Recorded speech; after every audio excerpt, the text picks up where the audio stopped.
Hello and welcome everybody out there in YouTube and D&D land. I hope you're all having a fantastic day today. Before we jump in the action, don't forget, like, comment, subscribe. All of those things help us out tremendously.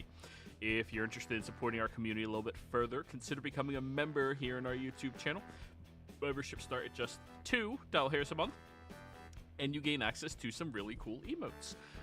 Lastly, if you are interested in joining any of our games, we have a brand new campaign on the Saturday that we are doing in Dragonlance, utilizing all of the playtest material for 1 D&D, and we will be rolling out 1 D&D as soon as all of that is released, just in a couple of short months. So if you're interested in that one, be sure to reach out, let me know, or you can go through our Patreon, which is listed down in the description below. We also have a normal 5e game where they're currently level 7 for the Tuesday early group. They play at 1 p.m. EST every week. And starting, not this week, but the following, we are going to have a brand new campaign in Greyhawk for the Sunday group. So, without further ado, go ahead and give us that recap, Barnabas. So we start off resting still in the stealth classroom. I'm racked by nightmares until the green man steps in and protects me and gives me another message that I still don't understand and I need to have translated.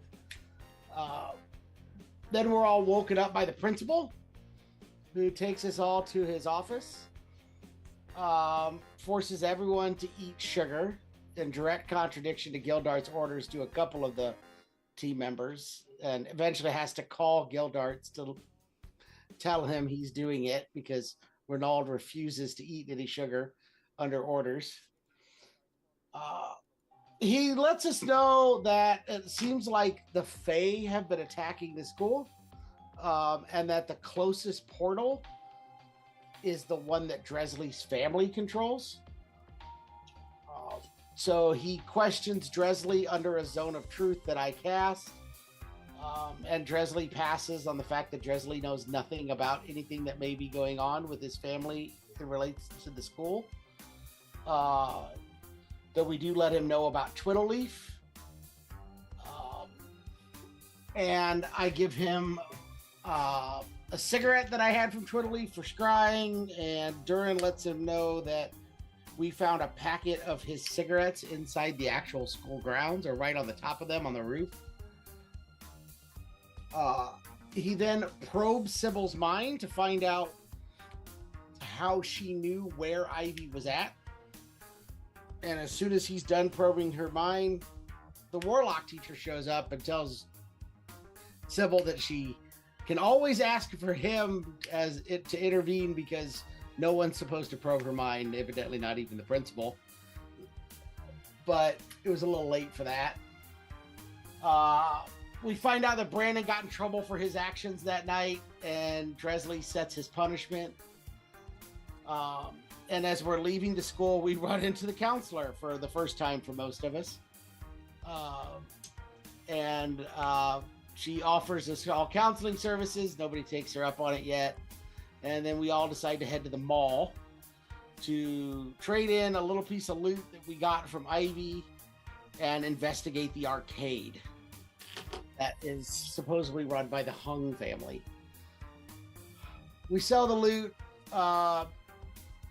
Bjorn manages to find a way for us to all get in to the back of the mall, over the roof, and bribing a guard that was taking his break with some weed from Durin and some pastries. And we get the keys and we go in. We find that there's no way to open the door into the arcade without tripping an alarm. So we intentionally trip it and then hide. And we leave Durin's little buddy out to claim that, that was what tripped it, that Harvey tripped it. So when people show up, they see Harvey, they dismiss it, and then they leave as far as we know. So then we all come out of hiding and we search around. We find what is a gnome in a non-responsive state hooked up to some sort of machine with his eyes covered, and a heart monitor. Before unplugging him, we decide to search the rest of it. We find instructions for the arcade games, medical notes for a Stacy Shortsome. Duran finds a fancy multicolor pen. Bjorn finds transfer requests to a town called Scott Vargas, and an old paper written by a student named Rob Otterman about alternate dimensions that are manipulated without whether it can be manipulatable by ours with a mixture of magic and technology. And Renaud was left praying over the gnome to Alestre for help, and that is where we left off. Alrighty. Now, the important thing, Pyre. There's another computer in here and server. Ooh. As everybody's looting through that office, is there anything you would like to do, Pyre? I mean, I want to look at the computer, yeah. Alrighty. Go ahead and roll me a hacker check. Which is my Tinkers? Yeah. With intelligence. Bye. So, you sit down in the chair. Honestly, not great lumbar support. When you lean forward, it kind of squeaks loudly, and you hit enter, booting up the computer, and as soon as you get into the password section of it, before you go in and try to break into it the hard way, you notice a sticky note placed on the right-hand corner of the monitor that says RX123.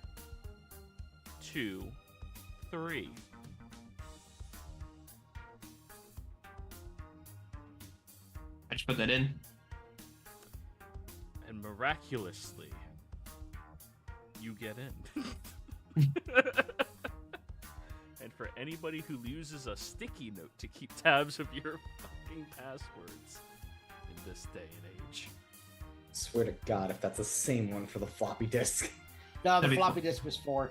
That is 4. No, RX123. That's 5. Oh. Opening it up, there seems to be a lot of files on licensing for various games in here. There appears to be a handful of files on repairing the game systems. I mean, it is an arcade. They need to know how to fix a lot of their electronic games and stuff like that, how to hard reset it, things like that. Roll me an investigation roll. Ooh, okay. Investigation. 24. Again. You notice the Born Beer game. Here, I'll type it out. Born Beer. When you read it, the font of the name seems a little weird to you, and then you notice that the second E is actually backwards instead of the normal way. And you click that one and open it up, and you see inside of it a lot of medical records on a lot of individuals. Starts to load up.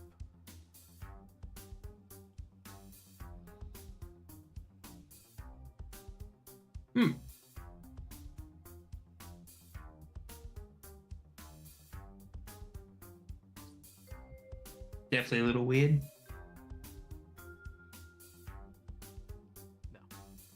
After you see them begin loading up and flowing much more quickly, it does seem almost impossible to skim through it with how it's just haphazardly written in there, which leads you to believe that you probably have to put in a specific prompt to have it organized by specific things. What would you like to try to organize it by?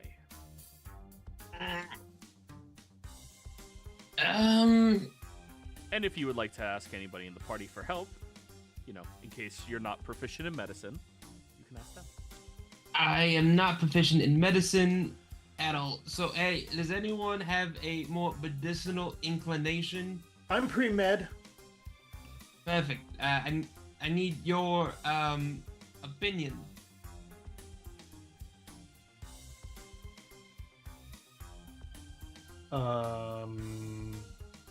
What is this that we're looking at? Medical files, I think. So, I'll just look for terms I know. I mean, I'm learning doctoring, not really bookkeeping, but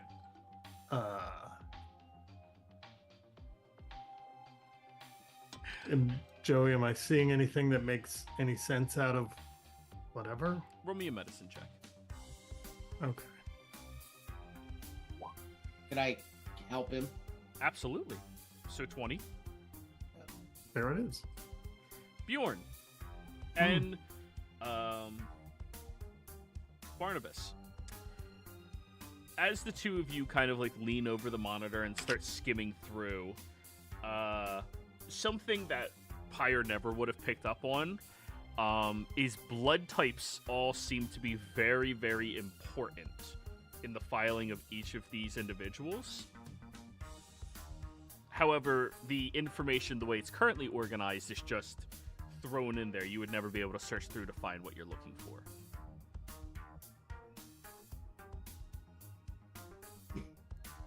Can you like sort this Pyre by certain fields? Can you give us like a breakdown of how many patients or what blood types? I can try. Again, I'm not a medical guy, so I don't really know exactly what I'm looking at here. So, you type in a prompt to search, organize by blood type, and then you just see the screen goes black, and then you see green letters start appearing of various blood types.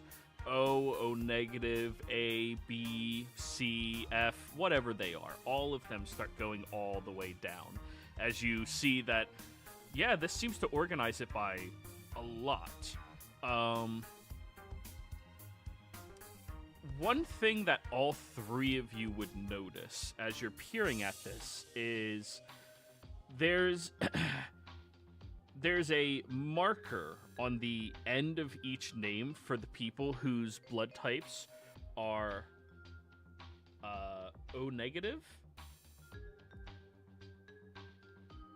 The marker seems to be like a little like swiggle line that just like goes up and down like that. I think it's like the what is it in Spanish? The tilde or whatever it is. Tilde. Yeah, it's the tilde key. Yeah. Tilde key. But they're the only ones that have that next to all of them. I need a perception check from the three of you now.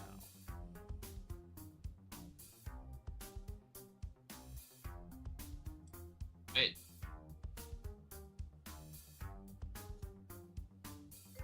There's two net 20s I've wasted with an advantage roll. I'm going to throw something out a window. You need people to start fucking helping you. It's true. So, Yeah, I'm still thinking. Let's do 20s, so. Bjorn, perception check. Sorry. I have a little work issue. Perception? Yes. There we go. 13. Okay. What the two of you notice, Pyre and Barnabas, is within the filing of all of the O negative blood types. Barnabas, you're on file. Bjorn's on file. Durin's on file. Sybil's on file. And Gildarts is on file.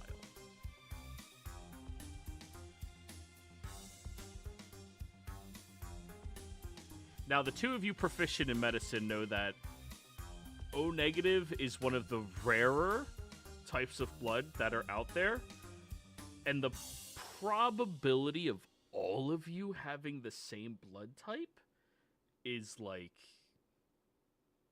as close to zero as you could probably get.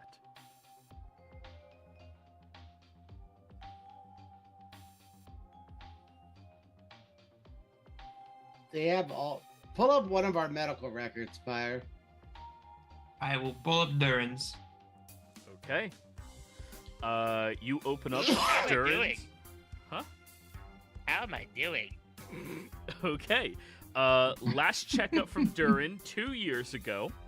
That sounds right. Let's get in there. Listed age of checkup 14, current age 16. Height 4'8", current height unknown. You guys know he's a little taller than that now. Weight 165 pounds. In addition to that, it has been marked down for his blood type, his blood pressure, his body fat content, and it also seems to have predictive statistics for the age of 18. Wow. So apparently by the time you hit 18, Durin, you are being predicted to be 5 feet tall, 220 pounds, with a 15% body fat. But how's my beard? Whoever's keeping track of these records can't be a dwarf, because dwarves keep track of that. They didn't keep track of it. Ah, weird. And your family doctor is a dwarf, obviously. You get the type of doctor that understands you, right? Yeah. So these aren't Durin's official record. They're not from your physician, Durin? Since he's not tracking your beard leg? What's your doctor's name, Durin? Doctorson.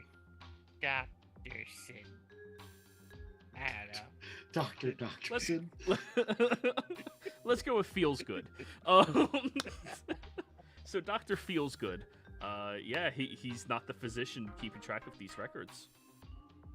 Is there a says who is tracking the records or who submitted the records? Yes. Freyna. Dr. Freyna. Anybody know a Dr. Freyna? Nope. No. So, why are there medical records about some of us from people that we aren't even seeing? I looked through it. How much of it do I think sounds about right? For when you were 14, it's 100% accurate. I don't know who this is, but they're doing their work. Though you were shorter, you were definitely chunkier, and, you know, Durin, not for nothing, you're kind of, like, fitting up as you grow. Growing the right ways. Pyre, are the rest of us in here? Did I Those see of the? us that aren't O negative? Did I see my name or anyone else's name? You did not see your name, or Dresley's name, and, well, you did not see, Renault's name. Me and Dresley, a kosher. The rest of you seem to be in here. Bjorn was in there. Bjorn was in there. Okay. He has Yes, the he same was. blood type as the others. So everybody that's local to the area is in here and is O negative. I don't know whether they're not just tracking O negatives. There's other blood types in here, right? Correct. You just organized by blood type. Weird. Does that mean we're all related? No, I don't. That's not what blood Definitely type not. means. I mean, okay. Is it all just generic? Look at Bjorn and I feel a bit of dwarf coming from him. Is it all just like generic checkup information? Like health statistics and stuff like that? There's not like any special test results on anything that would be like, what I mean by that is any non-normalized tests that were done, like something like they were running people through some sort of test or something. Not Here, look at mine. underneath Durin's. Not underneath Durin's. Because he's the only one that you opened up and started reading. Oh, okay. Yeah, Pyre, look at mine. I cut my foot and went to the doctor when I was littler, probably like 5 years ago. See if I that's will- in that report. I will look for that bit of information. Okay. You open up Bjorn's report. Your read last over. doctor checkup. Your family's worrywarts, right? No. No, my family's totally. They didn't realize that my sister was missing until Yeah, good she point. came back and I told them. So your last doctor visit was 5 years ago? When I hurt my foot, yeah. Okay. Last known entry, age 10 for Bjorn. Severe bleeding of the foot. There's this other category labeled as MP. And they label it as a 30%.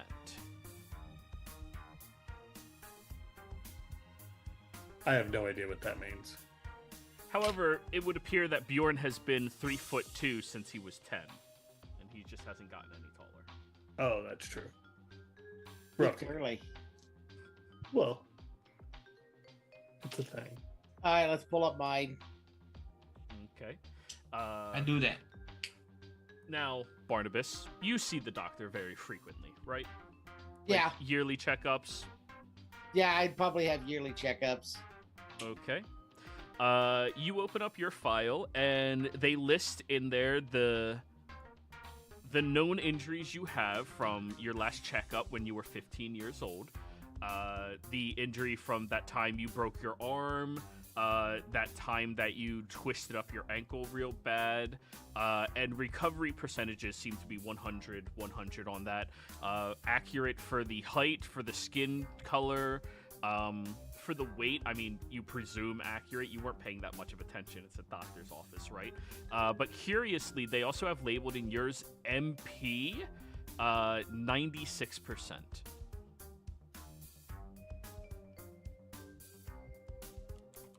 Wow, you got more than he does. Yeah, but I don't know what that means. There was no MP setting on Duran's, right? There was not, no. Fire Civils. No, I'm not interested in checking mine. Well, we In are. fact, that's very private information. I look Oh, up you civils. saw mine. Pyre just sleight of hand checks. Pyre, let's see if you can click it without her noticing. Fantastic. 20 again. It was very unlikely that you wouldn't have succeeded on this. But anyways, you look at Sybil's sheet. Don't fuck around with your sheets while I'm on it. Her last checkup appeared to be 6 months ago. Wow, this is about to get personal for you. It labels you as fair skin with 20% scale growth. It also labels you as prepubescent as of your last check-in. And MP is 98%. Maybe she's a magic person. 98% No, I'm a magic person. She's taller than all of us and she's prepubescent. Maybe she's maybe MP stands for magic potential or something. Well, then I'm even more offended. What the fuck? Magic. I'm trying to think of all the things MP can stand for. Magic potential, mutation potential, more potential. I don't know. Why is it gotta be a potential, huh? Okay, fine. Magic potato. What do you want me to say here? No, if it were potatoes, it would be me. I used person. Maybe person. Magic. Why would magic person have a percentage by it though? I mean, they Matching Probability? person? Phenotype? I don't know. You even know what a phenotype is, Duran? I saw it once in a words. Checks out. Presley pokes his head in the room. Hey, Pyre, didn't you say you could look up what all these symbols mean on these computers? It's They weren't definitely here last possible. week, so you'd have to, yeah. But yeah, you could definitely try looking up the symbols for the experiment / person with the.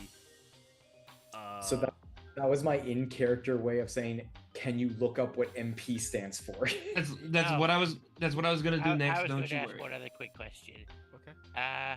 Who's the doctor on file for the rest of these guys? So the physician on file for everybody is Freyna. Freyna. That's the only name I got. Aha! The puzzle gets puzzlier. Okay, I'm just gonna look up what MP stands for. Okay. So you go to search function, and it comes out as magical potential. Fucking told you. Fucking told you. Nailed it. Good job. Good job. Bullshit, anyways.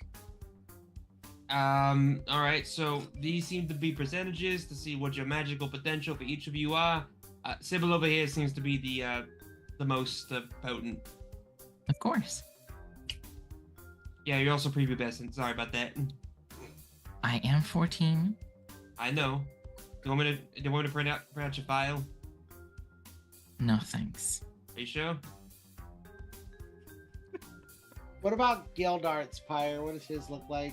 I feel like we don't even need to look, but I'll double check anyway. Okay. Gildart's last checkup was 4 months ago, when he was hospitalized, which you guys already heard about.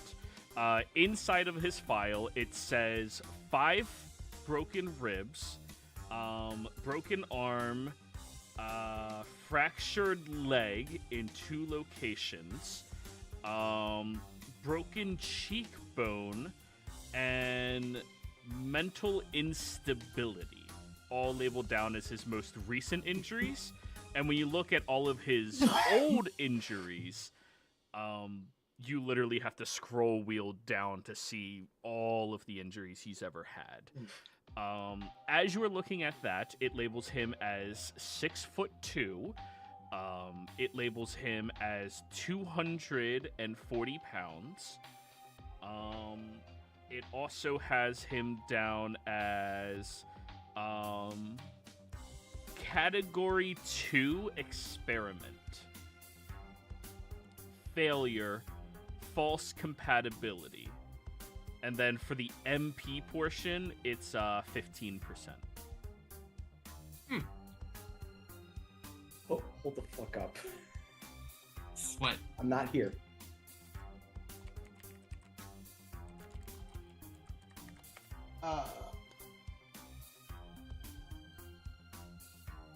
So this is the first one that's mentioned anything special about another test. I Any don't other- have. Oh, go ahead. No, you go ahead. Yours is more important.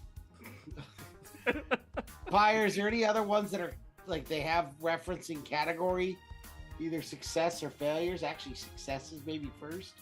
Before we leave Gildart's, I'd like to ask, does he have any allergies? Does he have any allergies? Yes, he's allergic to pickles. Aha! Pickles.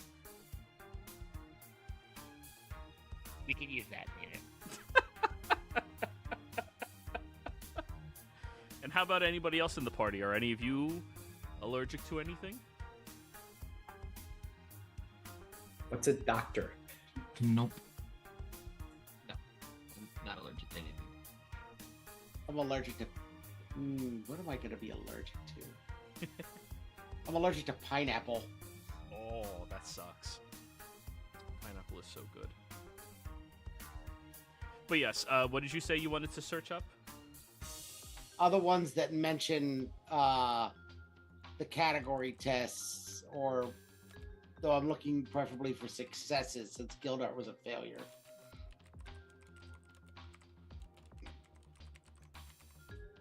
So, there is Rayo Cross, or Ryo Cross. Category 1 experiment, success.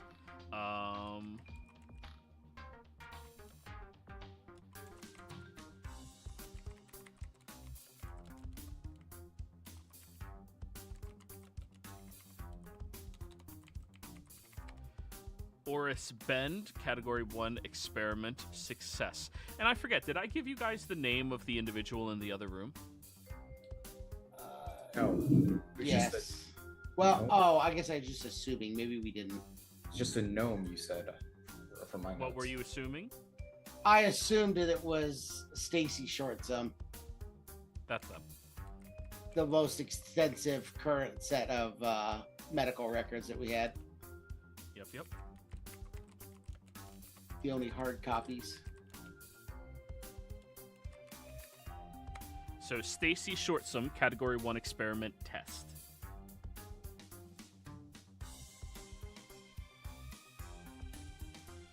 Is there dates on when these tests have taken place?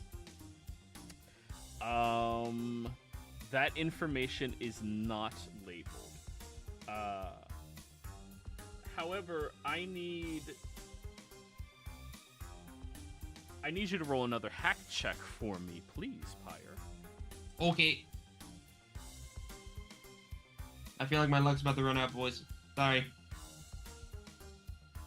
Oh, wait. Never mind. I'm actually doing That's alright. pretty good.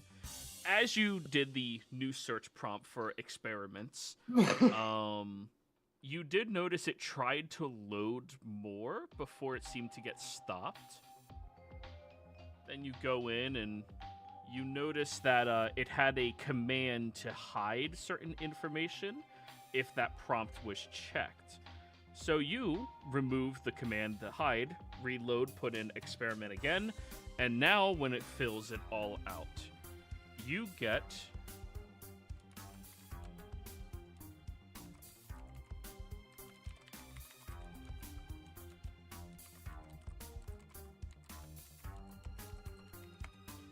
King Cross, Category 3 experiment, success.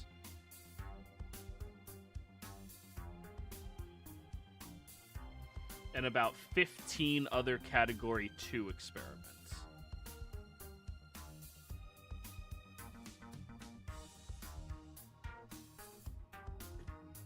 Anybody know who a king cross is? None of these names have struck me. I'll call in Dresley and Renaud from the outside to see if any of them know any of these names. Those are bathrooms, Stresley. They're the only door icon I could see, so I thought that's where everything was. No, they're down here. Ah. Yes. Dresley, we're over here. Okay.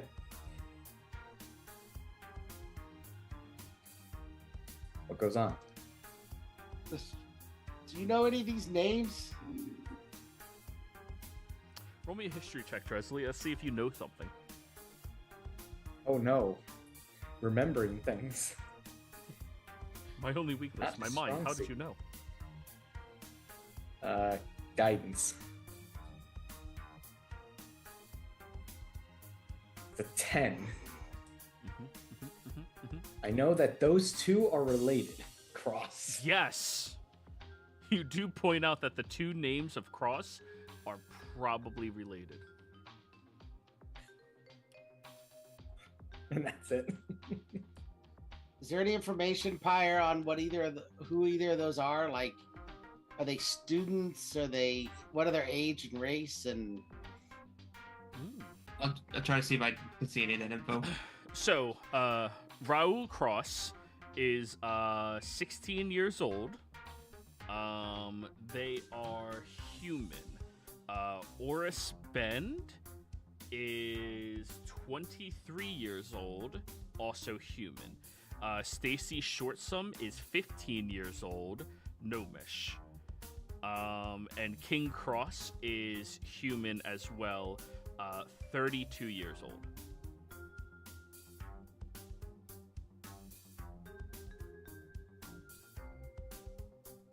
so maybe I relayed that info. parent and sibling for King and Raoul.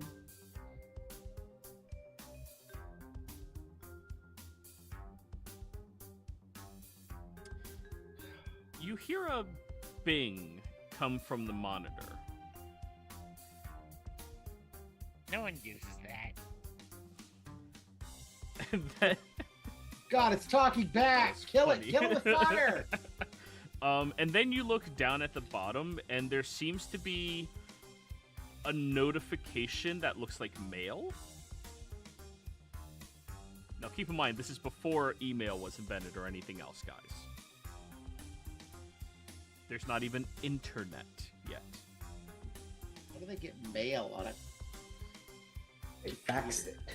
He faxed it. But it doesn't even tell them you got mail. It looks kind of like an envelope. What's that thing, Pyre? What is that thing?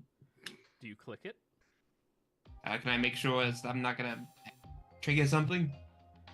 I mean, there's no real way to make sure of that.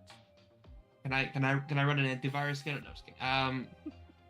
Not that advanced yet. Sure, why not? I'm a teenager. I click it. I will allow you. I will allow you to have an antivirus scan the moment you have dispel magic available to you. Fantastic. I don't think You got the artifices. Dispel Magic floppy disk.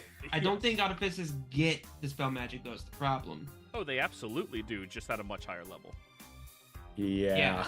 I Third won't level. get that until level 9. So great. Yeah, you got to work So on it. not this year. I don't think at any point in time. So, you click on it twice, and you see this square-looking cube appear on the screen, rotates to one side, rotates to the other, and then you see release protocol all experiments.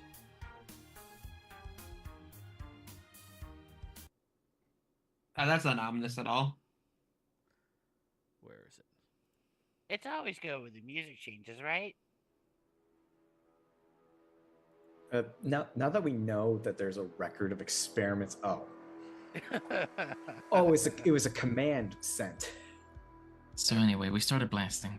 Yep. Roll your initiative, everybody. Was I able to bring my Robo Boy this time? Absolutely. You guys premeditated, long rested, everything. Fantastic. I have my Everybody fucking. Everybody but me still refuses to go pick Well, up the I gun. don't worry. I don't have to worry about my turn for a while anyway. So good luck, everyone. Should I roll for Bjorn? Oh yeah, you're his buddy. Thank God.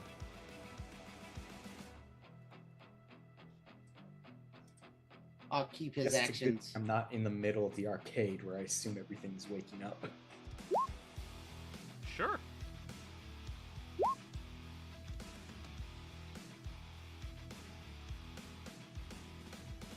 I do not like these names. Hold up a minute.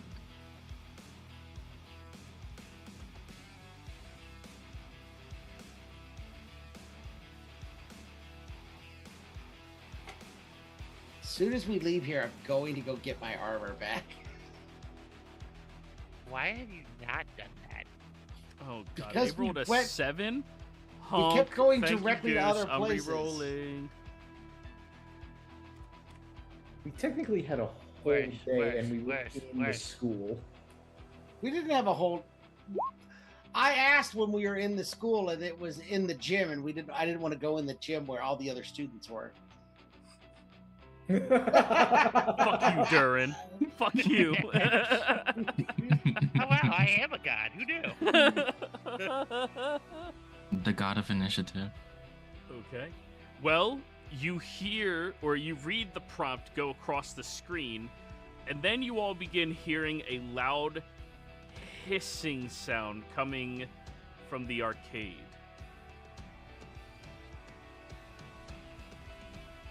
What are you doing, Barnabas? Oh, good. Bjorn's back. Hey, welcome back. We're in initiative. I see that.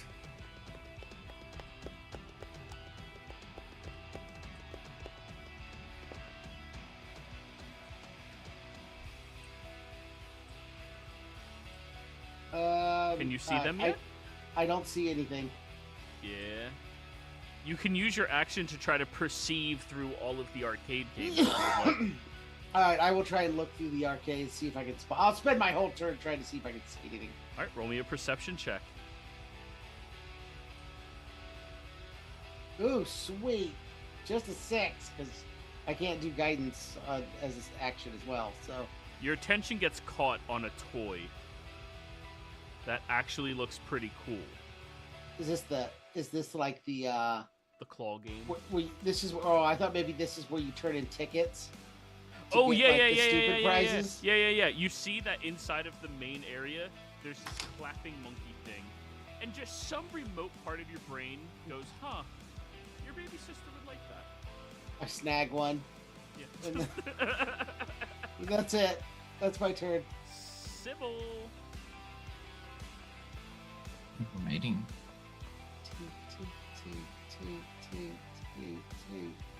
Now I should note to you all that going over the counter is just an additional 5 feet.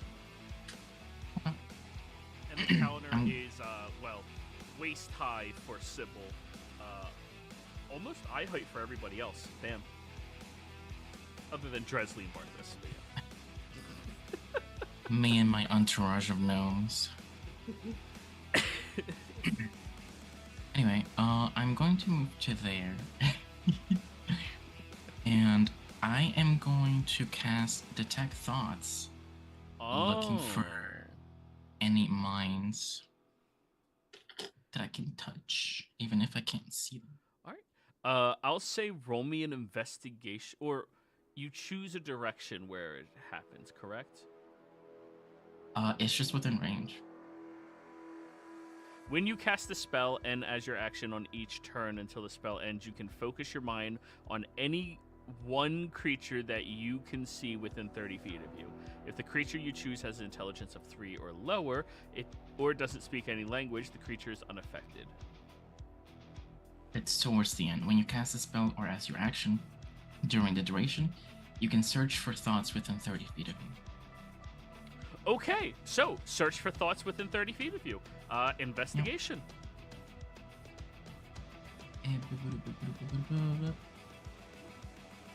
12. You run out the door, start thinking about different thoughts, and then you catch something over from the door that you guys all entered in from. Something's back there. Which is this one, right? Mm-hmm. I will quickly call out behind you, Dern.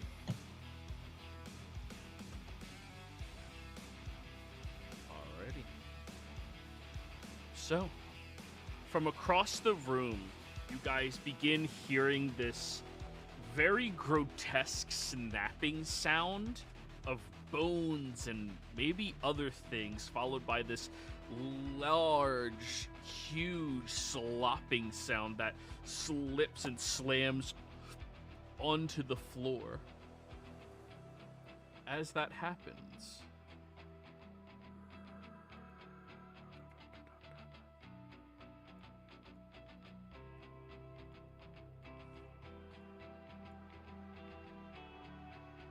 Sorry, I was Barnabas, clicking it for the concentration. Barnabas, you see something climbing on top of all of the games up top, and then climbs over as you look at this disgusting monstrosity that still somehow looks partially gnomish. It's a street shark. And then Awesome. it dashes up to you, Barnabas.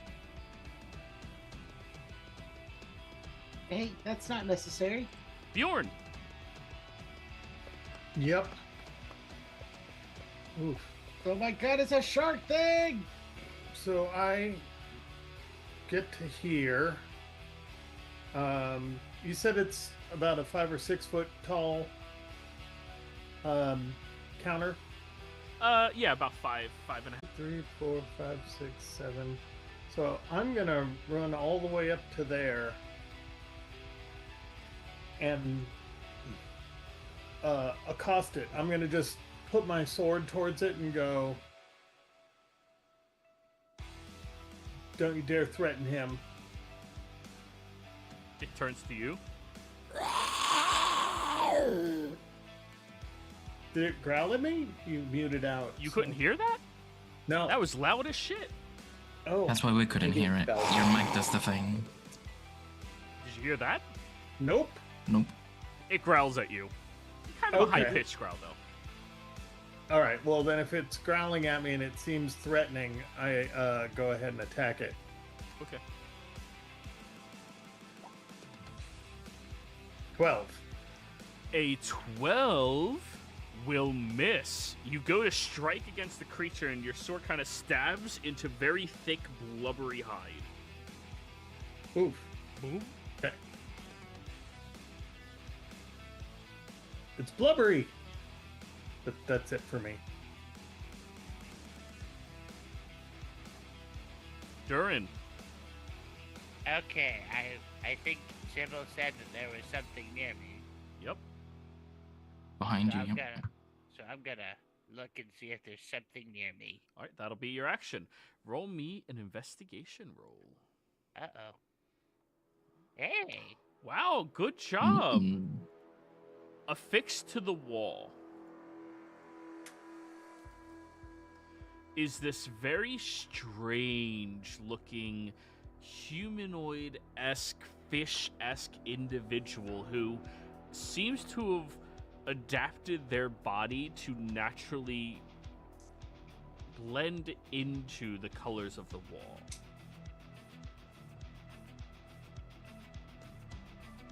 Yo, that's cool.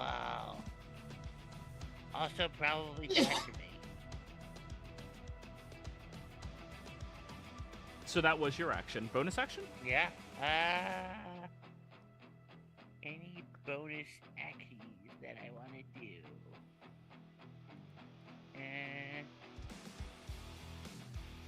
Nope. That's action. That's an action. Nope, I don't have any bonus actions. Dresley, you're up. Okay. So there's a shark thing in the arcade and whatever the fuck Durin has.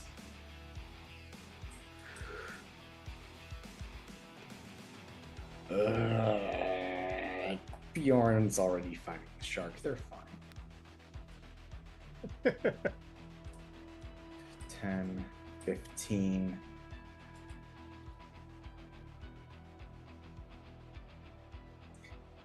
Fuck it. I'll use my bonus action to face step behind him. And we're still in autumn, right? Correct. All right, so he has to make a. Jeez. Why is Wisdom? this never-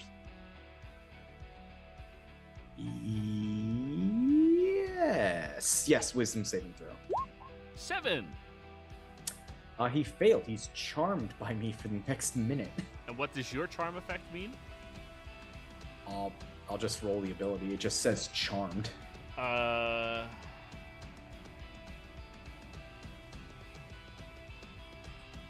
Immediately after you use your face step, up to 2 creatures of your choice that you can see within 10 feet of you must succeed on a wisdom saving throw or be charmed by you for 1 minute, or until you or your companions deal any damage to it. So just friendly Yes. charmed? Just charmed. Okay. Hey, buddy, how Wait, about you have and to I- be able to see it. Oh, it's camouflaged. Yeah. Well, I guess I didn't see it when I teleported. I can see it. Can I see it now? Well, the only reason I brought it onto the map is because Durin used his action to be able to see it. Oh, okay. Well- If I couldn't see it, I would have still been behind Durin then. Probably would have pointed at it, knowing me. But it still requires an action to see through the camouflage. Which you're more than welcome to use if you want to. Would the save still count? Yeah, you just would have to use your action to roll an investigation. Okay, I'll use my action to investigate them. All right, go right ahead. No guidance, but natural 20. Oh yeah, Oh you my see that goodness. motherfucker, and then you teleport behind it, and it goes, ha!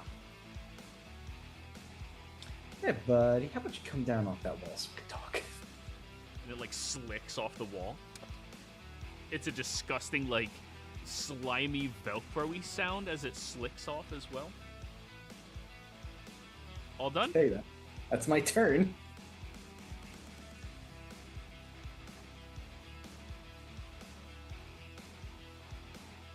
Barnabas, from behind you, you sense this creeping movement up right next to you, and then you see this thick arm go swinging and a missing right past your... Wait, does 11 hit? 11 hits. It's 7 bludgeoning damage, and you have to give me a con save.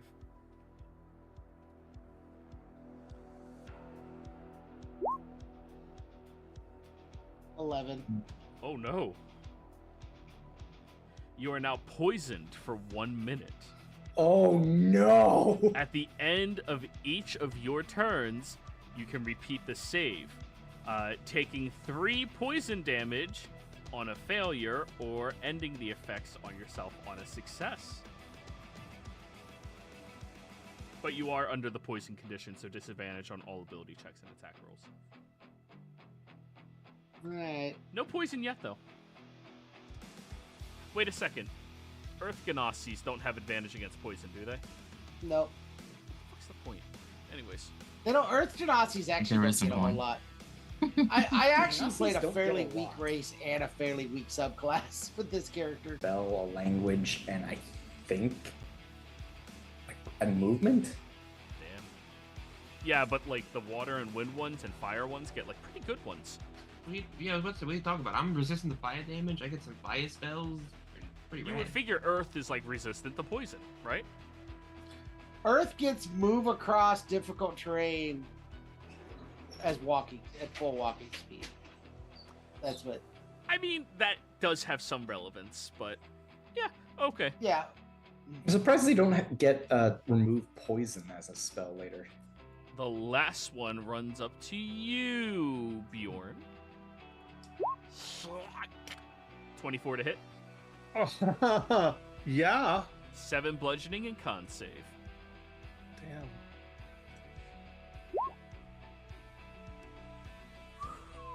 You're now poisoned as well.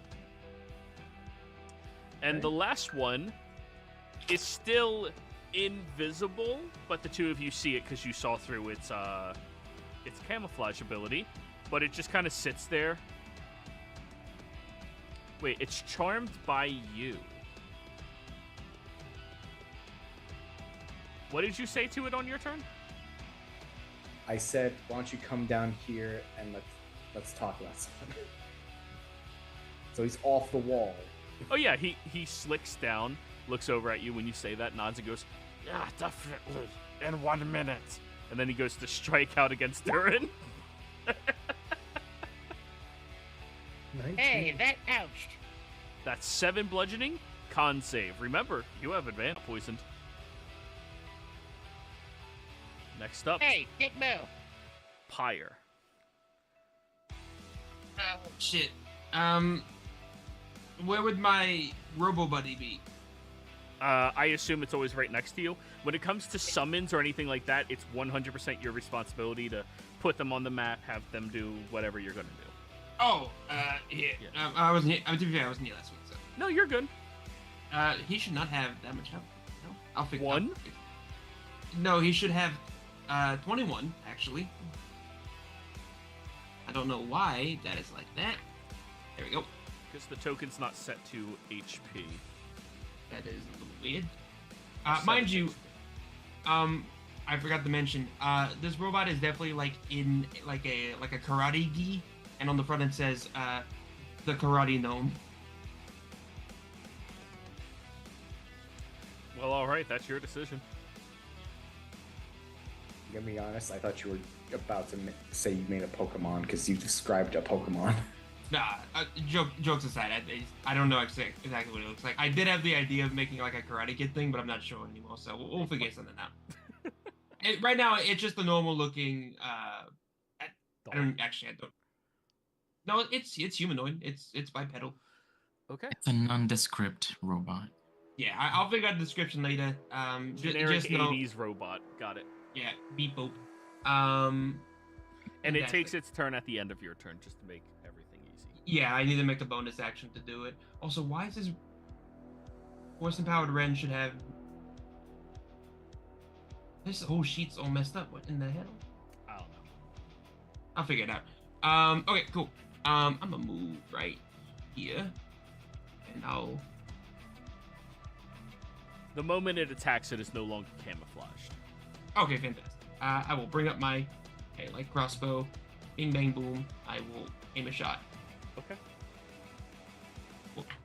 Were all my rolls used up on hacking? That'd be really funny if that's the case. It seems to be the case. Oh no. You shoot with your crossbow right past the creature, who looks out of the way, turns to you, Dresley. These guys are dicks. Fantastic. Getting how weak charm is when it only affects you. Well, he doesn't realize they're your allies. Oh, right. It would be really good against more intelligent creatures. Gotcha. Okay, so I figured it out. The Ren should be my spell attack modifier, so it should be a +6 to hit. There we go. I will have my bot go here. I will rend the guy there. Is that a melee attack? Yes. There's a wall between you two. Oh, could he go here and then go here? Well, no, he can't occupy Stirring space. They're both medium-sized creatures, right? Right, but he was just. I thought we could go into spaces then leave, even if it's just attack. It's just attack then move. Okay, I'll let him do that, but he will provoke an attack because technically he's leaving the threat range. Oh, that's fine. That's fine with me. Bye.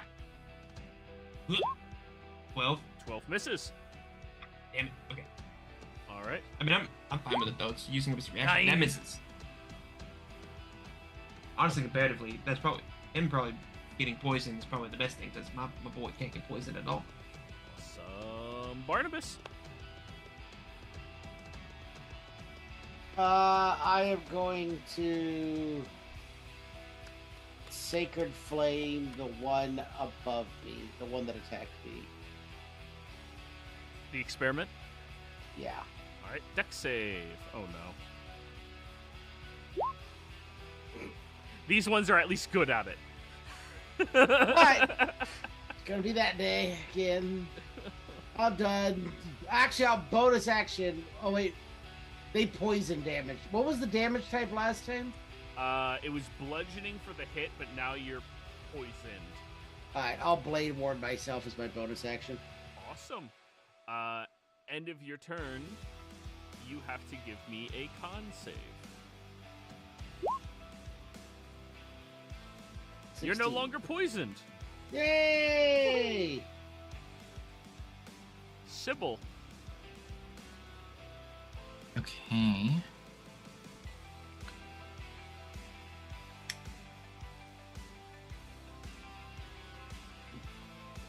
Let me see, what kind of check is this? Okay.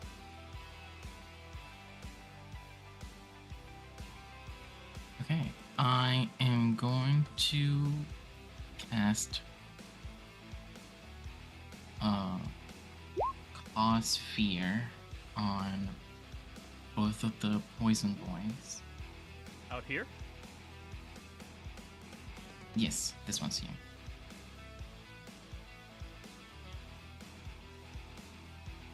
Wait, you're targeting 2 creatures? Yeah. How? I'm casting at a second level. Oh! Okay, I was reading it because it posted it as a second level, so I didn't realize you were upcasting it. Okay. Mm-hmm. Okay, so both of the poison boys?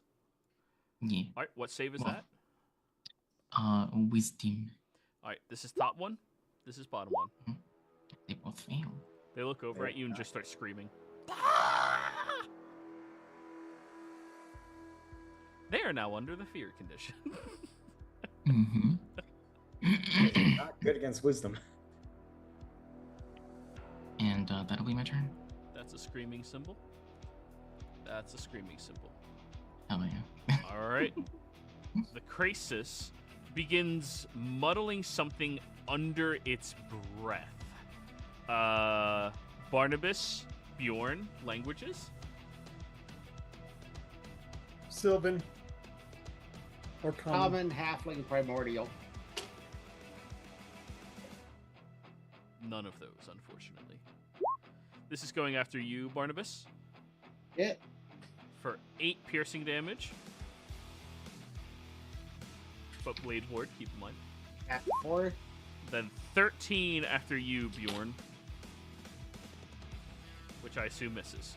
Yeah, that misses. All right. Bjorn. Do I need? Do I understand that the one to the right of me? Well, no. What I'm gonna do is I'm gonna short sword at the same one I tried to hit before, and then I'm gonna, and then I'm just gonna. I guess it's a hand to harm, and then I'm gonna hand to harm the poisoned guy who messed with me. But I'm poisoned right now, right? So I'm at disadvantage. Correct. Okay. Short So, sword. Which one are you attacking first? The experiment? Category 1 experiment. Category 1 Oh. experiment. Okay. Yeah, so does a 12 hit? This is... Okay. And then the unarmed strike at the poison boy does a 10 hit. Misses. Okay. Is that your turn? That is. Now I roll a con save. Yes, sir. Okay. So this is back to normal. Big number. 15? You are no longer poisoned. Phew. Okay. All right, Durin, you're up.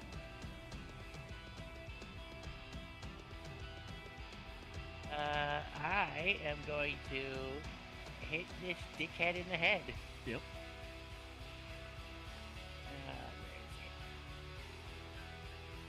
Where is it? Yeah. Oh wait, I'm Flanking. advantage, 'cause, yeah. 19, yeah, that hits. For 9. However, after you hit him with that, you do notice a spray of this toxic gas shoots out from you from underneath its skin. That is going to be 3 points of poison damage. You're resistant those, so half down to 2. Okay. And he is no longer charmed. No, it's only when you or an ally hits him. He doesn't know you're allies with them yet. I told you, they're stupid. There are benefits to being stupid, and then there's bad sides. Don't I know it? Yep. So you're all done, Durin? Yep, still no bonus actions I can do. Dresley. I just I gesture to the poison experiment. They are dicks. Come on, let's go over here. And I like gesture him to like move, and I look at Durin. Stop. Roll me a persuasion roll with advantage, because it wants to believe you. You're its buddy. Persuasion.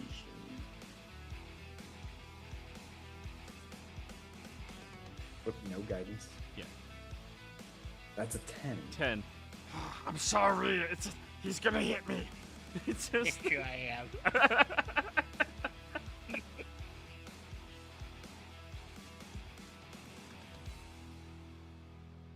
That counts as my action.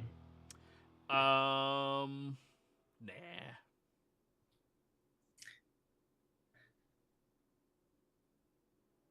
All right, how about this? Hey, big dwarf and red-faced guy, Wow, that's.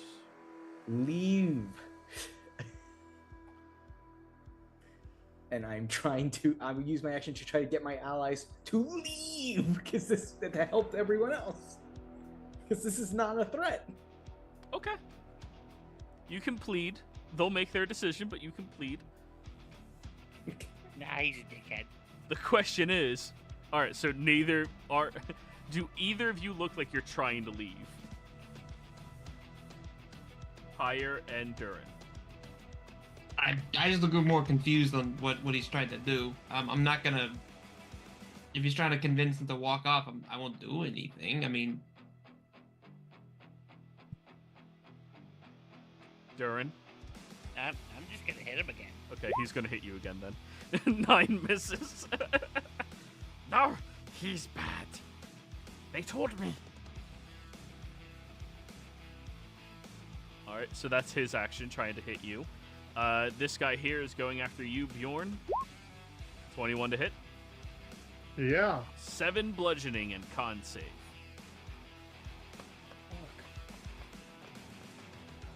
Don't they have disadvantage because they can see Sybil and they're frightened of Sybil? True! Thank you. So 10, Bjorn? Oh, 10 misses. Okay. 7! Because straight roll on the other one.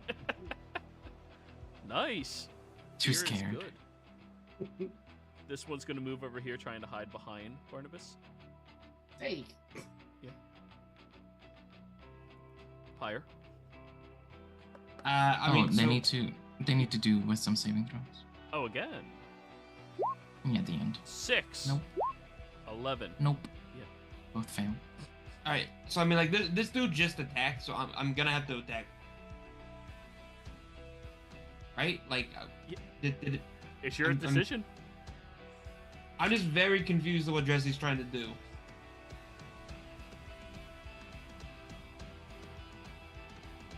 Fortunately, I cannot tell you without Metagaming. messing up the magic. You're good. You're good. Did I see him cast the spell? He didn't cast any spells. He just face stepped. And you don't know what the fuck that is. You're not Sylvan. Okay, fantastic. I shoot him. Go for it. 20 hits. I mean, technically, you've seen him talking to me, but all right. What? Everyone talks to you. Fair. I don't. Get your damage in there. 9. 9. He'll turn Oh, to you, shit. Dresley, and say, See, they said they're bad. Okay, you know what? Bonus action. Bop. Can I boy. move? Can I move here? oh, yeah. He can move out there. Oh shit! I closed the door. Didn't mean to do that. Bop. Bop. That's funny. The Oh. dog closes the door. It's No. not a dog. It's a person. It's a humanoid figure. 19 That'll hit. for 7. Ah! Help me, friend. Dying. What do you mean, friend? What are you even talking about? He's I- actively reaching out towards Dresley. What in the hell is wrong with these things? All done? That is my turn. Wait, Mr. Robot Man, move back there. What? Mr. Robot Man, move back to where I Dresley's have still the- in melee. Oh, He's yeah. a glaive gamer. All right, Barnabas, your turn.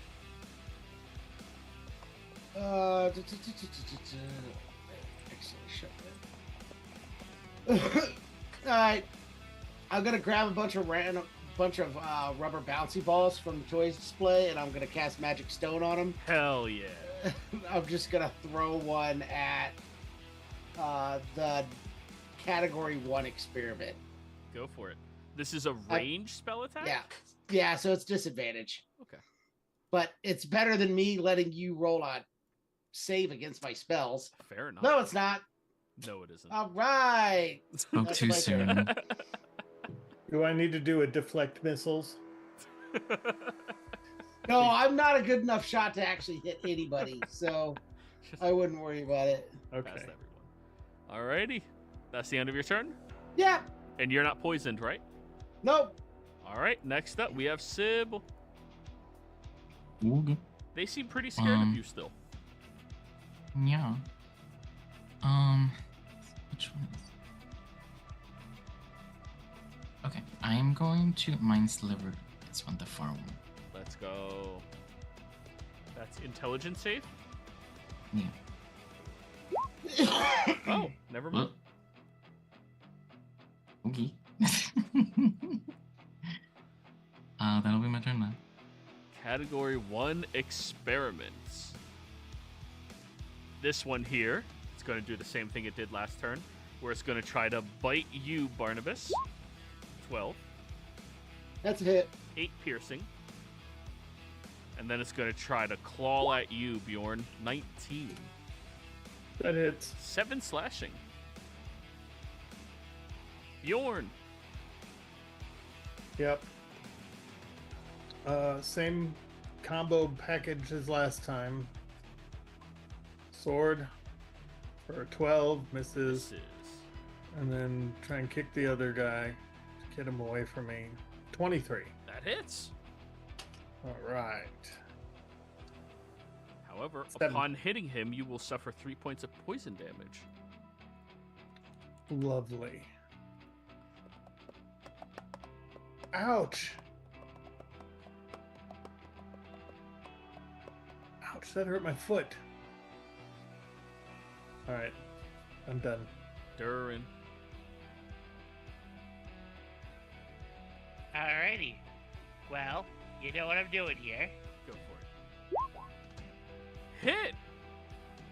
Oh, that experiment goes down, but not before you take 3 points of poison damage. Have to do. Yep.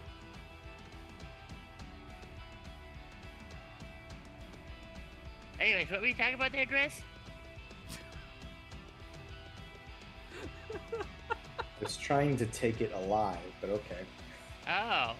There's Well, you plenty should've more of said them in that. here. Why didn't you just say that? Yeah.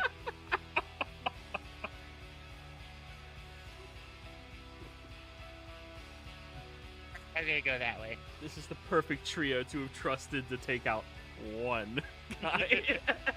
I quite literally. I Truly. mean, well, I mean, seriously, you have 4 words, right? He tried. Durin. It- All done? It's That's taking as alive far is as I can 3. go, yeah. Alright. Dresley. Can I walk through this door? Is it real or live? Oh no, Wow. that's a false. They put in a door, but it's like metallically chained with like a big thick chain and lock pad on it. Gotcha. Remember, they're still building this place, quote unquote.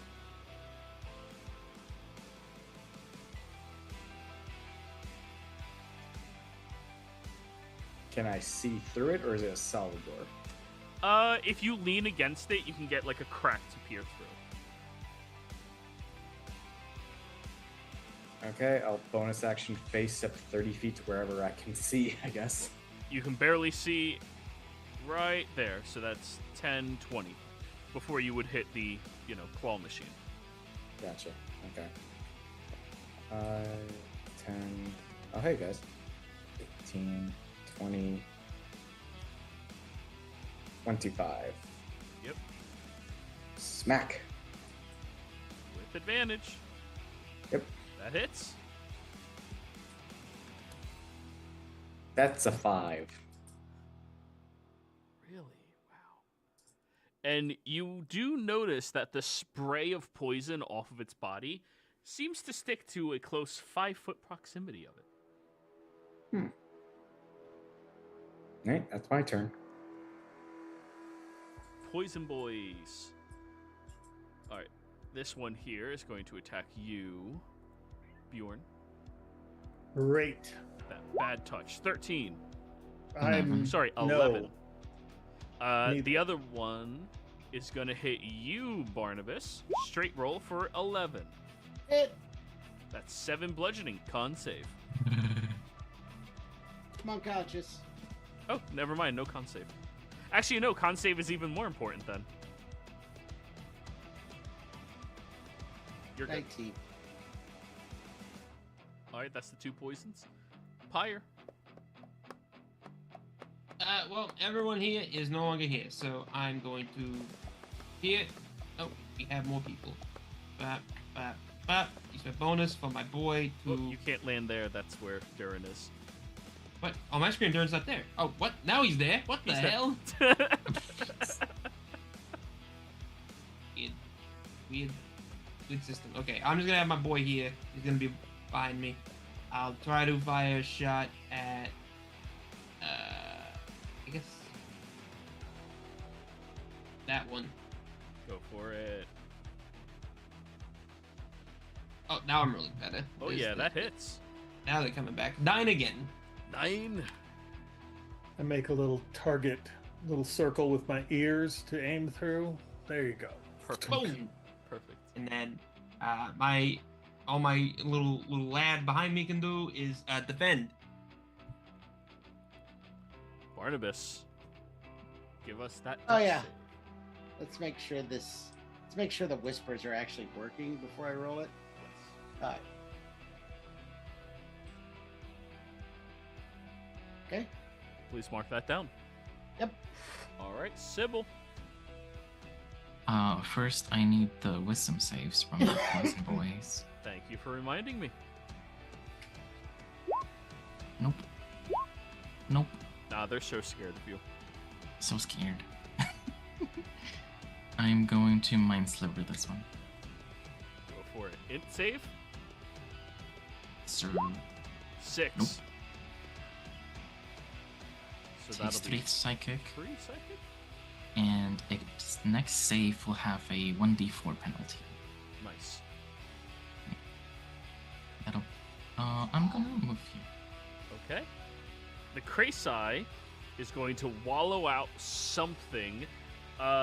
Durin, Sybil, Dresley, and Pyre, since all of you are here, give me your languages. Let's start with you, Dresley. I got Elven, Common, and Sylvan. Okay, Sybil.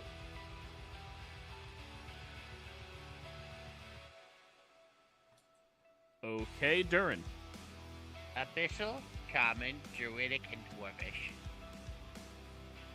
Pyre. Common, Elvish, and Primordial. Nah, nobody understands its language. All right. It is going to slap you, Bjorn. Bite. Ooh. Bye-bye. That's 13 piercing damage. You don't need to roll anymore. I'm down. Okay. However, it is now going to attack the poisonous experiment. Ah, 13. it's frightening. Just Does barely that matter? misses. Nah, not against it being attacked. Bjorn, whisper roll that death save. Okay.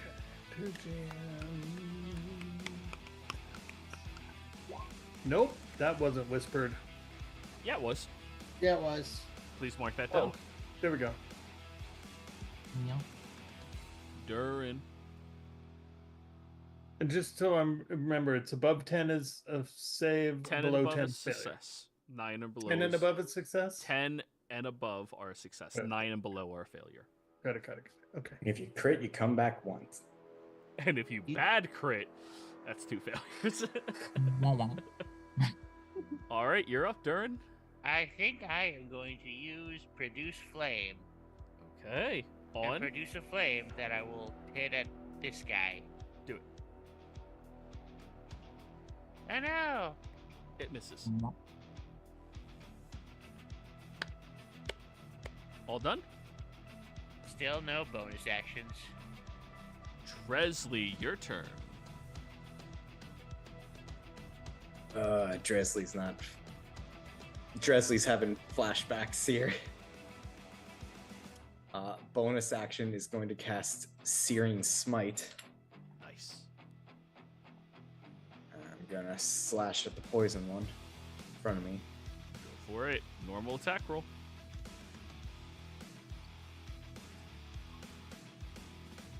Oh! Misses. Luckily, I'm down and I'm small, so. And within and outside of range. Oh, that. All done, Dresley. Yeah. Thankfully, the spell goes until I hit something. Okay. This one here is going to leap over the counter towards you, Dresley. Category 1 experiment will take an attack of opportunity. 17 will hit it for 8. This suffers 3. It'll look backwards over at the experiment. You fool. We have the same master. All right, toxic touch, Dresley. 15. 8. Misses. Alrighty. This one here is now going to go after the experiment as well. Oh wait, no he isn't. He's going to go after you, Dresley. 18 to hit. That does it. 7 bludgeoning and con save.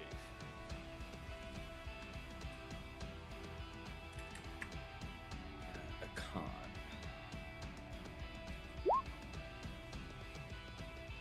You are successful. Another one for concentration on your spell as well. Right. And wisdom good. saves now. Wisdom saves. This is the top one, 12. Nope. Bottom Nope. one. Nope. They're scared. So scared. So scared. All right, Pyre. Well, let me take a peek here. I don't know why the door closed on me. I'll go here, here, and here first, and then I will have my boy head over here to assist with the rabbit not getting murked. Force rend that first.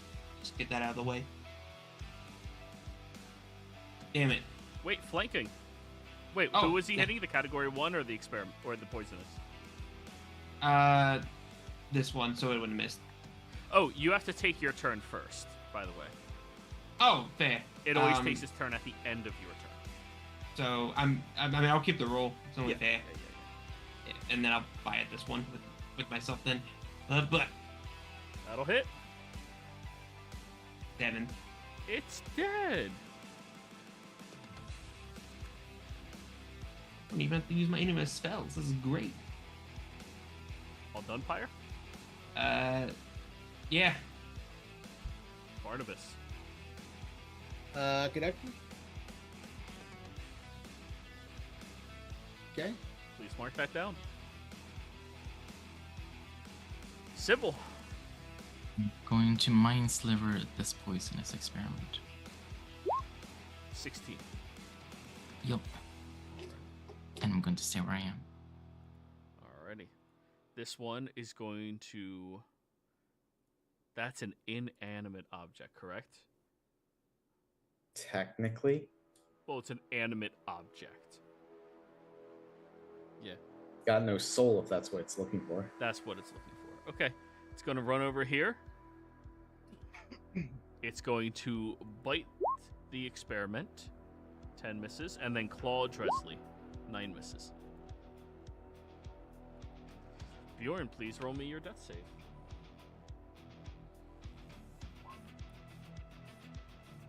Ooh. Please mark that down. Durin, your turn. Alrighty, I'm going to do the same thing I did last time and throw it at, this time, Shark Guy. 20 hits for 8. Shark Guy is now dead. They get lifted off their feet, slamming down into the ground from the bolt of fire. Then you start to notice the blubbery aspect to the individual begins searing away, and the gnome becomes a bit more visible underneath. Oh, there was a guy under there. Is that the end of your turn, Durin? Yep. Dresley, your turn. Not again. I'm gonna move around. Yep. And I'm gonna use my action to. How? I'm not tall enough to reach Barnabas, am I? Well, it's 5 additional feet of movement to get over the counter. I'm trying to do lay on hands. You have to spend more movement to do that. Fine. Yep. 5 additional feet. Go over. The experiment will take an attack of op. Alright, go ahead. 22. Yeah, that hits. 15. 15, thank you. Misses. Perfect. Barnabas, I'm giving you 5. thank goodness, because you rolled a nat 1 on one of those death saves. I did. You know, I in a thought I party was that gonna has 5 healers, I figure you guys would be fine, but Not when we're all dumb. you have technically only 1 healer, and everybody else just has the potential to heal. Yep, not me. Damn. I need to stop being out front without armor class. That's my problem. Just go And I'm just going to spend the last of my Go movement to get in between the poison and Barnabas. Alrighty. Now, Barnabas, you know I have to do this. As you come back from consciousness, you expect the familiar sensation of the bandage wrappings and medicine from Tony. But then you see your eyes almost believe Tony is there before focus comes in, and it's Dresley instead. With disappointment. As you're waking up, you don't know Sylvan yet, right? No. So he says something in Sylvan. Got you, bro. Thanks, to. Thanks, Dresley. Now it's the experiments go. All right, Dresley. 27. It misses. End of turn, wisdom. Yep. 8. Nope. God. It's so Fear is real scared. power. So scared. Listen, this spell has done work this game. I know, and they've missed most of their attacks. Higher. If not all of their attacks. That is me. Well, so I will move my boy here. Fire one shot toward the thing first. I don't know what's going on with me. I'm gonna roll a shit for damage though. Oh, 13. Yeah, uh-huh. Max. Yeah. Oh my god. Uh-huh. And then force about rend. The 19s That hits. or 8. The dog takes 3 poison damage, if it can. No, it's immune to poison. All right, then. Damage. I'm sorry. It's immune to a poison condition and damage immunity to poison as well. It's just specified. All right, good. Cool. That is all it can do. But I'm pretty happy with the results that I've just bestowed. Alrighty. Barnabas. All right, I'll stand up. I will bonus action healing word Bjorn. Okay. What's your word that heals? Get up, bunny. I think there's only No. one word that's fitting. Get up, Doc. What? Up top. No, mine would probably be growth. Oh, that's went to the GM. That's fine. 6 healing So to you. 6. It'd be funny if you just said, hey, want a carrot? Actually, that'd be more of a, that's messed up. Yeah, that's more than a word, too. Alright, so that's my leveled spell. And then I will... Oh no, the magic stones would have ended. And that's a bonus action to cast, so I guess I'll just throw out a completely ineffectual Sacred Flame again. Oh my lord, it They failed! How do you want to do this? And I Barnabas? max damage! I think I throw out a little bolt of like light that just brightens and brightens as it gets there, and it just hits his head and just pops. And as the poisonous experiment explodes, we are going to go ahead and go on break, everybody. When we come back, you all get to catch your breath inside the arcade.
we're back.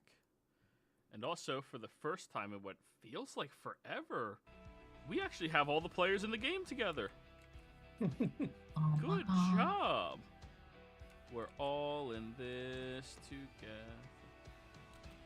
Now that's taking it a little far. Okay, that's fair. So. Oh wait, that's the wrong song, isn't it? You're no longer fighting. So, everybody, you wake up. Sorry, wrong timing. You all catch your breath for a moment after the grueling fight with all of these experiments. And you hear, over by the front doors, security finding their way over and trying to find the right key to see what the fuck was making all that noise in here.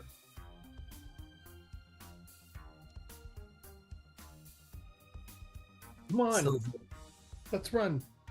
We should have Silverwind run towards them. How about you have Silverwind push an arcade against the door so they can't open it? Silverwind do that. I'm gonna grab the gnome.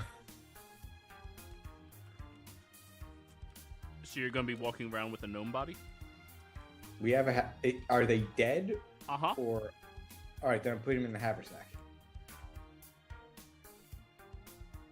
They should fit in that. Yeah, whoever attacked them didn't distinguish if they were doing non-lethal or not, so. Something's pretty dead to me. Anyways. I guess we do that now. Hey, let's all hide behind the flappy monkeys. Alright. And if anybody who's out on the showroom floor would like, I would allow you to have one attempt to loot one thing from the arcade before you leave. Outside of what you guys already found. I'm gonna go... I would need to know what the shiniest thing is. Well, roll an investigation. Let's see what the shiniest thing you can find is. Okay. 16. I'm looking for shiny.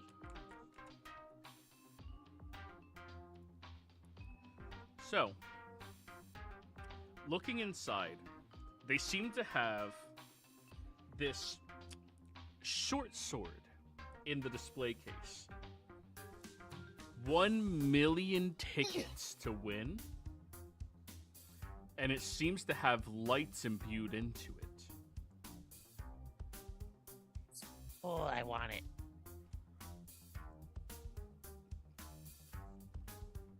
Anybody else? But I don't have 1 million tickets. Okay, I will also look for something, I guess. Go for it. I'm gonna grab whatever's the highest ticket value that Durin isn't currently staring at.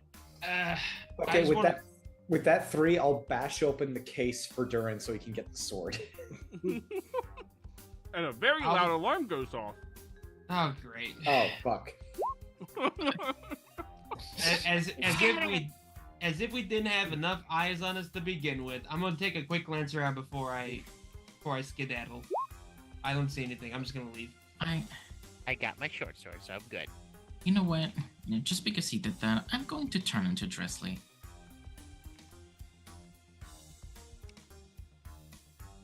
Yeah. You just look at him. He already started the crime, so Okay. I'm just gonna keep up with it. Pyre with an 8. Ooh, they have rings in here that look kind of delicious. They have candy on top of them. You know what? Sure, I'll take one. Why not? I'll take one that looks red. Barnabas, the next most expensive ticket item that you can find is a 6-finger finger trap. Sweet, I'll grab that. Alrighty. Not sure what to do with the 6-figure finger trap, but Well, it's like 3 on each side. oh, okay. Yeah. And then book it to the office, I guess. Where your getaway door is. Alrighty. As you guys get back out into the hallway, We'll also push this couch behind this door. very good, very good.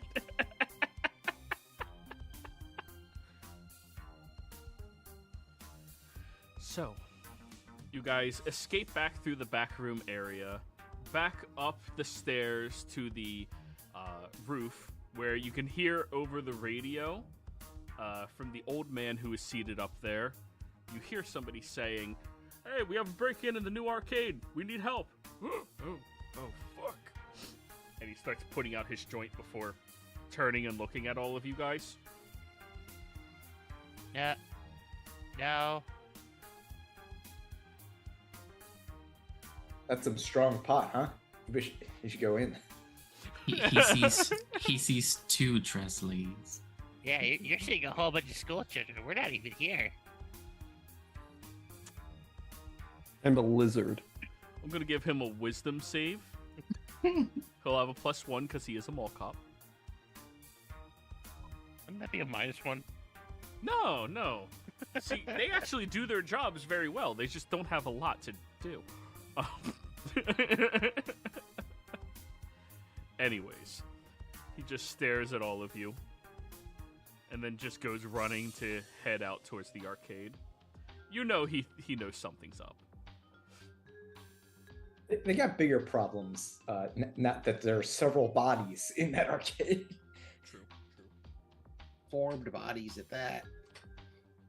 Yummy. So, you guys are on top of the roof. Time to go. Oh, yeah. Head down.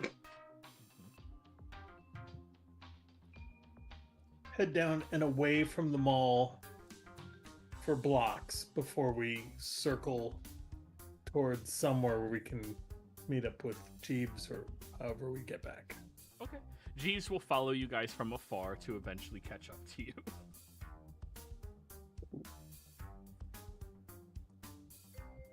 So, where do you guys want to go to process all of this information you just found? You have a lot of paperwork on this experiment that is a gnome, of all things. You have a lot of new information. Durin has a new light-up sword that makes sounds. I say we go. Sounds? Yeah, you push the button on like the guard, and it goes. I'm changing the name in my sheet from bright and shiny to best short sword. What were you saying, Bjorn? I say we go to the beach. It's close to school, remote enough. I really need to go back to our house. Your house or our schoolhouse? You see all of the bruises, the claw marks, the bite marks in his average t-shirt that he is wearing. Technically, I am still wearing a rented blue tuxedo. Oh yeah, so that's right. Better. But we left the jacket off. So yeah, I'm in orange pants, suspenders, and a long shirt with ruffles down the front. Yeah. We're definitely paying safety deposits on these. Very conspicuous. Do you guys have any change of? Do you have your Guild Arts training clothes? No. Where? I don't know. I was at the prom. Right. That's back at the house. We haven't left school since soft hop. Wow. So I'm going. Sybil, can you have Jeeves take me back to the mystical Griffin's house? So you see Dressley, but you hear Sybil as she says, "Jeeves, take us back to school." Oh God. He looks back, eyes wide. Yes, ma'am. He just starts taking off. Wait, so Sybil's now disguised herself as Dressley? Yeah. Yes. She can do that. However much she wants. Yep. And then I know Faye bullshit. I kick her foot. There's no concentration. She just is. Oh, Yeah. fuck. Yeah, disguise there's self no concentration is just disguise self. for an hour. And then she completely switches her voice to perfectly emulate Tresley, and she says, "Guys, I have a great idea." Oh, is it? And it's 100%. Like, that might as well be Tresley. God, there's two of you. Where?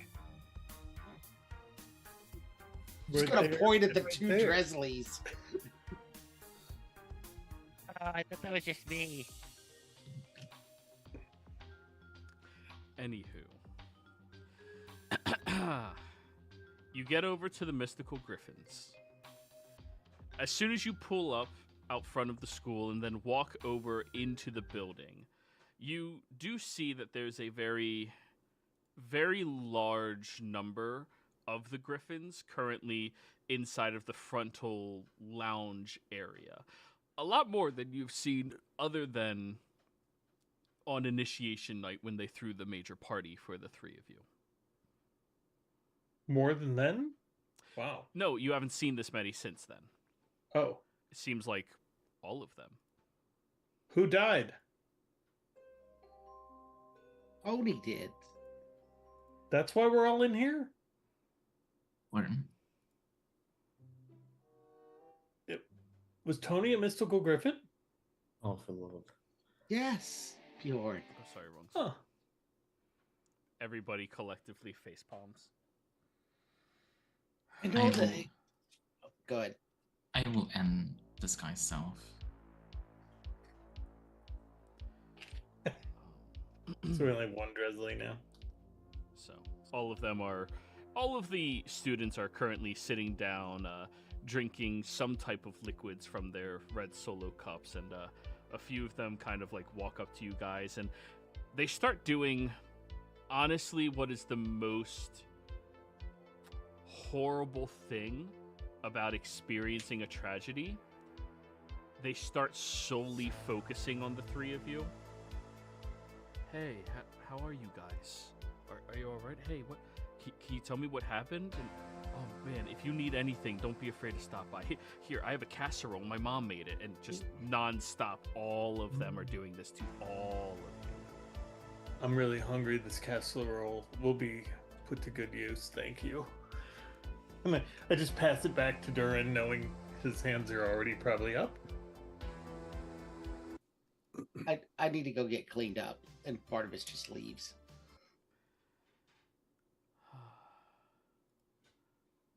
There we go. No, it isn't. You head upstairs to your room and close the door. Yeah. Can we take the rest of them with us so we don't have to leave them with that collection, or do they not even come in? Who? The rest of the group? They just can't go into the secret room. Right. Yeah, on. they're more than welcome into the dormitory. And All now right, that cool. I know there's casseroles in here, I'm definitely coming in. Right. So, you wander your way upstairs, Barnabas, and go into your room where you see your nice armor, well, fairly nice armor on your nice armor stand, perfectly polished, and when you start to like remove all of the clothes from the night before you really do notice all of the fighting and everything else that went on last night. You see the bruise marks all across your body. You see the bite, the slashes, the puncture wounds, just all of them all the way across you. I mean, that outfit is gonna need some mending to get taken care of. And then you see written above your tall, full-body mirror is, "I am always right."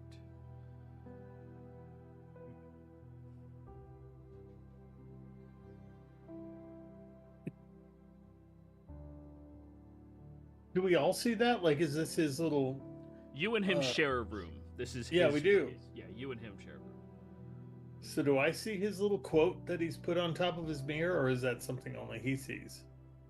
I mean, it's something that you do every single morning other than this morning, right, Barnabas? Yeah, I wrote it up there after the first day of school. I would have explained at the time that it was the class mantra for the clerics. Wow. It's super shallow, but okay. Yeah, I'm not really sure it's right either. I respect the confidence. In my studies, the answer would be you are always you.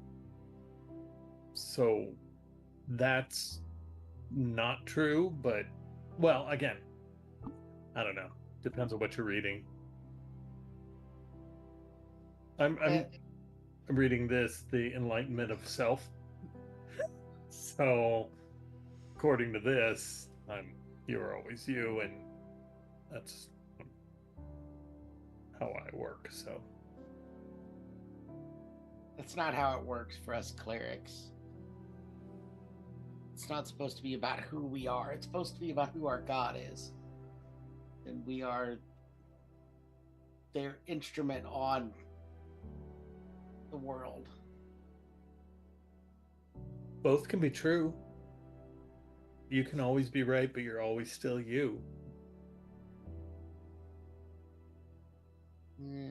We attend different classes, Bjorn. I know. My teacher doesn't teach that.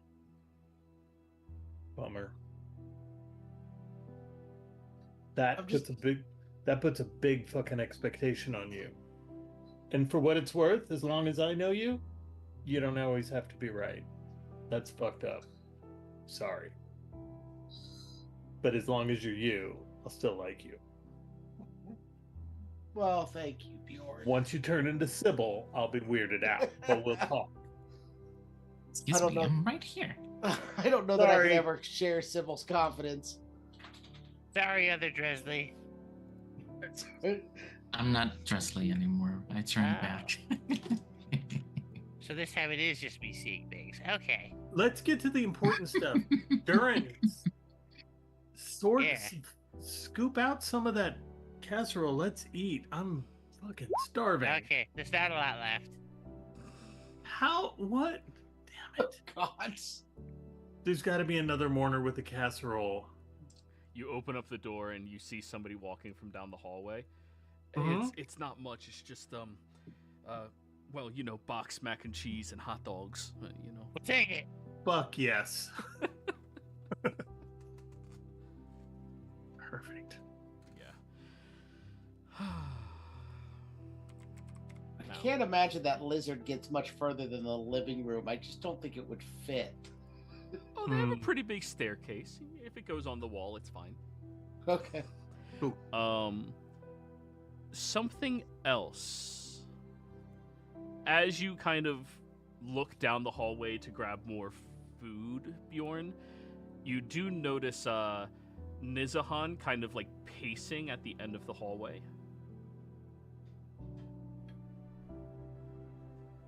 Okay. He's the leader of the Mystical Griffins, and also the guy who let you all sneak out and didn't send you back to the school. Yeah. So then Dresley threw under the bus. Yeah. So I'm not gonna totally acknowledge him beyond, hey, you okay? He'll look over at you, and now he starts walking up to you. Yeah, stand up straighter. He'll like kind of pat you on the shoulder and kind of like push you into the room. Oh, okay. You all notice Nizahan walks in. Human, just closes the door, and he sinks his hands very deep into his pockets and his chin low into his chest.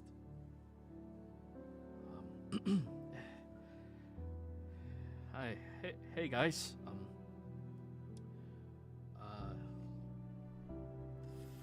Fuck. Okay, this is...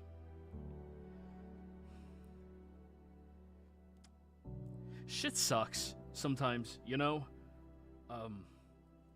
being a hero, sometimes it's hard to know what the right thing is to do.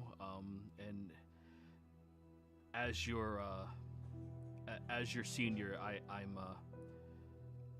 I'm sorry. I didn't stop you. I should have. I now looking back on it, I'm sorry. I didn't stop you guys. I just hold my hand up at the group, and I go, I got this. Nizahan, you did nothing wrong. You are you. We are us. We were trying not to get caught for the school motto. We were trying to resolve some heroic shit. Tony was in the wrong place at the wrong time, as were some of us. Yeah, he pulls out a letter that he has and hands it over to you, Bjorn. Okay. See, since the beginning of the year, I knew that Tony had his anxiety problem. They told me he's not supposed to be out on any missions or anything. And to make sure that we keep an eye on him as he's working with the counselor to try to get it fixed. Which counselor was this? The school guidance counselor. Let me scroll up. Have and one see. of I those? can't remember her name. Oh yeah, we do have one of those. Yeah, Yep. that is Brooks song. Yeah. Yeah, she's awful. She's awful. Right. Well, I mean, regardless of that, So, I Nizahan? should have known that he wasn't prepared to go and do anything dangerous. Like, I get it, you guys are badasses and shit, but, like, he's not supposed to do that shit until he's mentally... I'm sorry, guys. I just... Hang on. Isn't he also under the tutelage of... What's our physical... Guilfoyle also? Guild Arts. Guildarts? Sorry. Guildarts also? Yeah, but Who's a teacher? That guy can't fucking teach somebody how to deal with emotional shit. You kidding me?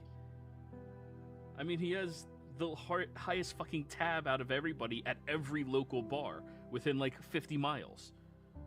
Respect. Irrelevant. Point is, if our superiors aren't communicating to us, then how is it the us, and specifically even you, since you're feeling so bad about this, are taking on the burden of this loss when they arguably put you in the position to receive this burden? I don't know how to see things like that, man. I knew he's not supposed to be out doing hard shit, and I saw all of you together, and I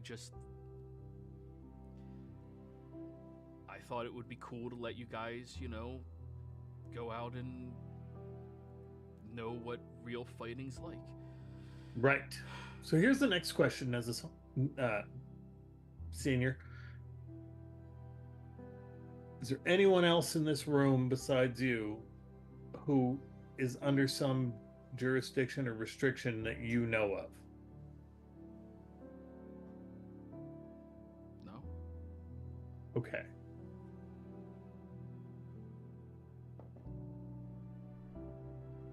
No, no, all of you, I mean,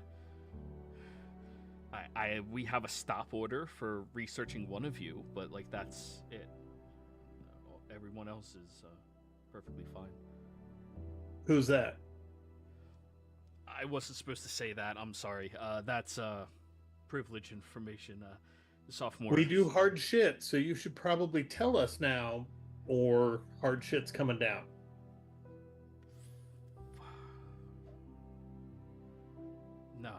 can't do that. That's breach of trust. I pull my sword out and put it to his throat. I do the same with the blow up short sword. Can I hit Bjorn and Durin on the head with the butt of my glaive? Dunk, dunk. Oh. Guys, what are you... We're just not allowed to research into one of you. That's it. That's all it is. But you are. Can you at least tell us who it is? Which of us? Wait, just for clarity, did Dresley just hit me? Yeah. We have to roll initiative, because there's no freaking way that while I'm defending my people, if Dresley suddenly hits me, that I don't turn around and go, what the fuck are you? Whose side are you on? And what the fuck is happening? Guys. We know who it is. Whom? I gestured to Barnabas. What? Were you not here in that session? When we were at the principal and we gave them like our stuff, everything involving Barnabas's family and his land, not research stuff gets sent to us. I've never heard anything. I don't remember. You might not have been here for that session. Yeah, it was a big thing where the principal said everything pertaining to him is sent to you guys and nobody else is allowed to look into it. Since you guys picked up the mission to find out what's going on in his land. Oh. Yeah. Oh, I'm sorry. I forgot. I didn't realize you weren't there for that. Got it. I didn't realize he was talking. Okay. I think we've had enough fighting today for everybody.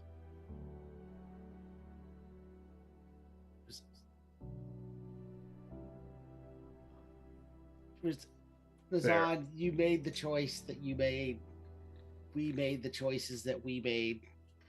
I think there's a lot and plenty of regrets to go around. The honest truth is, at the end of the day, the entire town was in danger. And regardless of the cost, us going there resolved that situation and resolved the attack on the town. We don't know whether it would have worked out the same way had it not been us that went. Maybe somebody else would have done it just as easily. Maybe it would have been a smaller group that made it, and then they all died, and then another small group, and they all died, and more students die. We have no way of knowing. So it is what it is. We all have to live with the regrets from the choices we made that day. But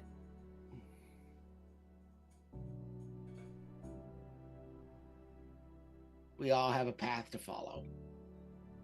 And it's up to each of us to do it. I hold no regrets for what you did.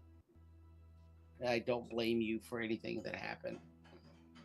And we were not aware of Tony's position. And if Gildarts thought it was a problem, Gildarts would have told us.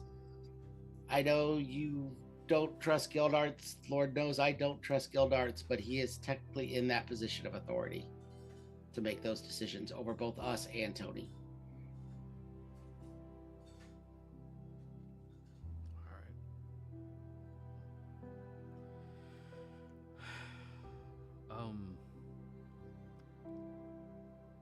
The principal's,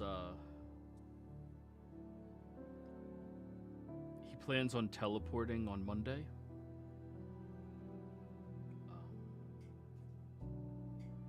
So if you guys want to be at the, at his family's, plot where they're holding the funeral,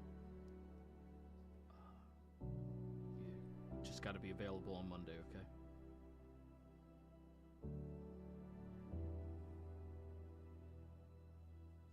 Thank you, Dazan. I'm sure at least some of us will be there. I can't speak for everyone. I will be there for sure. And if you guys don't have proper attire for it, I mean, wear what is comfortable for you. But his family are they're warriors and the like, so armor is respectful in their own way. Just point over at my orange rental tuxedo. Man, you got bigger balls than me. I would never wear that in public. Well, I'll be seeing you guys around. I'm gonna tell everyone else to fucking leave you guys alone. By the way, Unless they have food. Unless they have food. They're gonna label it and leave it in the fridge. Take whatever the fuck you want that's labeled for the Rex. Unless it's hot food that's ready right now.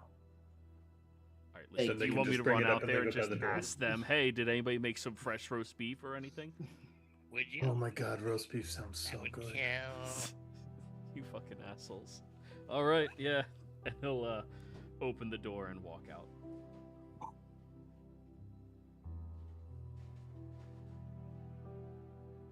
And as a reminder, today is Saturday. Yeah.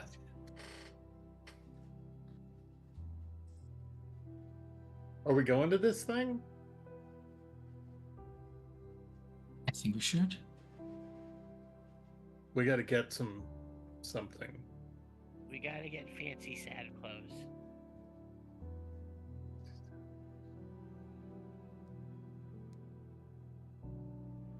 I'll be wearing my armor. I'm never not wearing my armor again.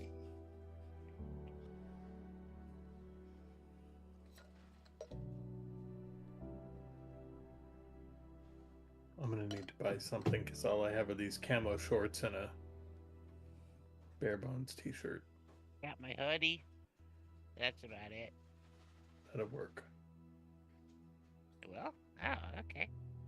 We can go to the clothing store. We need to pay the fines on these tuxedos anyways. Yeah, those things are pretty wrecked. Oh yeah, after the shit you guys were put through, I doubt you're gonna get the returns back on those. I doubt it either.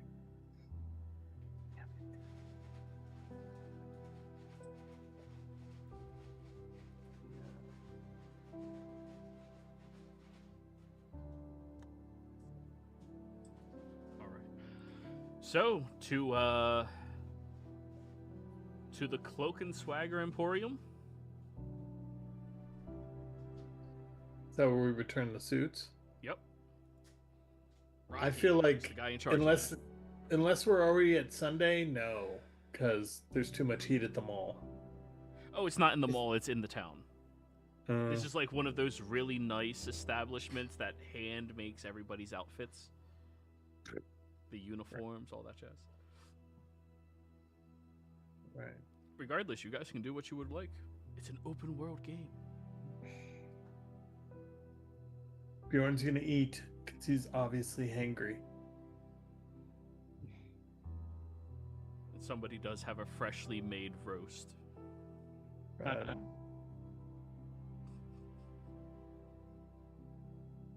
I'll take whoever needs it to the Emporium. I'll go to the Emporium. I'll return your tux. All right. Bjorn. Well, here, and I hand you my pouch of coins. Okay. It's all I got, so So, there's not much in there. just Sybil and Barnabas then to the Emporium. Very well. Everybody else hanging out at the Mystical Griffins, or maybe you go back to your respective dorms, whatever you want to do. But Barnabas and Sybil, alone in the car. Jeeves notices there's a bit of tension between the two of you and does something he very rarely does. He turns on the radio, just letting a little bit of music fill the emptiness. Please turn that out, Jeeves. He waits for a moment. Yes, ma'am. Then clicks it off.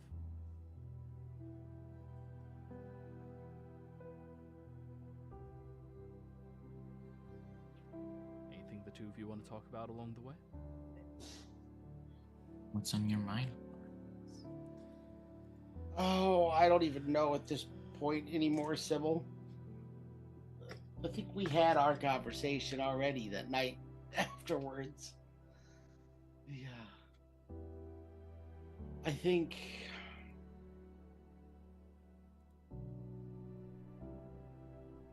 we need a win. I think we need to do something other than get in another fight for a bit.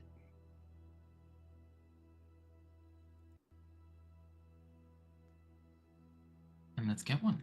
How do you suggest we do that?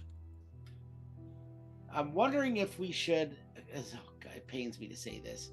I'm wondering if we should loop in Gildarts on what we found in the arcade. Only because it mentioned him as a test subject. So maybe he knows something about what was going on. Do you think that's a good idea? I don't know, but I think it's the best lead I've got out of what we found. Other than trying to see if we can track down who all the rest of these other people are. A step in the right direction, I'd say. I mean, he's supposed to be our advisor, right? Isn't that what his job is supposed to be? Not Yeah, entirely but sure there's what tons of his people job is around the supposed school to not be. doing the jobs. Oh, you went with them, Durin? Yeah, I do need clothes. I would have gone. All right, so Durin's now just in the car. Okay. But yeah, I'm not. But to some extent, I think it's probably up to us to try and take advantage of those resources, and none of us have tried to yet.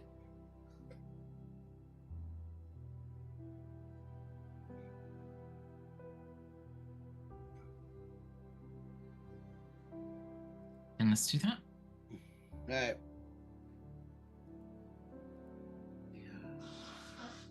Are you dropping off your suits and everything first? Yeah. All right.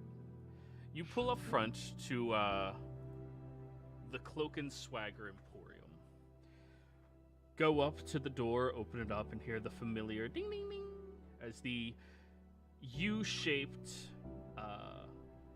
front desk in the center of the room is currently posed, and you see Rocky over on the side currently setting up a few of the different outfits on display that have already been returned, and he'll turn and look over at the three of you. Hey, isn't it you three little heroes? How are you today? It's all gloom and doom. Ooh, hopefully not all. Come I'm on. afraid we. You're the I'm reason afraid that we fucking won. We did do that. Unfortunately, that victory was at the cost of our rental tuxedos. Oh yeah, we did do that. You show it to him, and you see a little tear develop in his eye. Oh no. Both Bjorn and Barnabas have been knocked unconscious twice while wearing these tuxedos. Bad luck, honestly. Like, Yeah. oh, I'm never no. wearing a tuxedo again. If Barnabas ever gets Why the married, it's in a full suit of armor. Why the fuck did you get in a fight while wearing a non-magical tux? You didn't have any magical tuxes left by the time we got invited to Top Op. Right? But you didn't think to just, slip into real armor? I mean, for fuck's sake, I did look at your armor set. We were attacked in the middle of Sop Op. Oh. Wait a second. So you were parading around at Soft Hop, after Soft Hop, and then over by the pier shit without your armor on. Yeah. Motherfucker, when are you gonna commission me to make you some doving and dofing armor? Well, I don't have any money yet. I've been living off of Dresley's generosity. You know what? I think he opened up a line of credit. Dresley's that okay with you? Hey man, I already said after the freaking sock hop at the first session, it's like We're getting everyone fucking dress armor. Okay. All right. So, I have this nice technology that adds into a seemingly mundane outfit the ability for you to say a simple word command, and it solidifies into hardened armor, like real armor, depending on the quality at which you're willing to spend for. With, you know what? Given everything that's happened, I'm going to give you guys a 25% discount. I think appearances are important to Dresley, so don't skimp on the the filigree kind of stuff on that armor. You know what? You're gonna hurt my feelings. Appearances matter to me a lot. And I would be remiss if one of my students and customers looked like shit. Now, it looks like Dresley has left a line of credit of how much are you willing to go up to, Dresley? For just his armor. Just for Barnabas's? Yeah.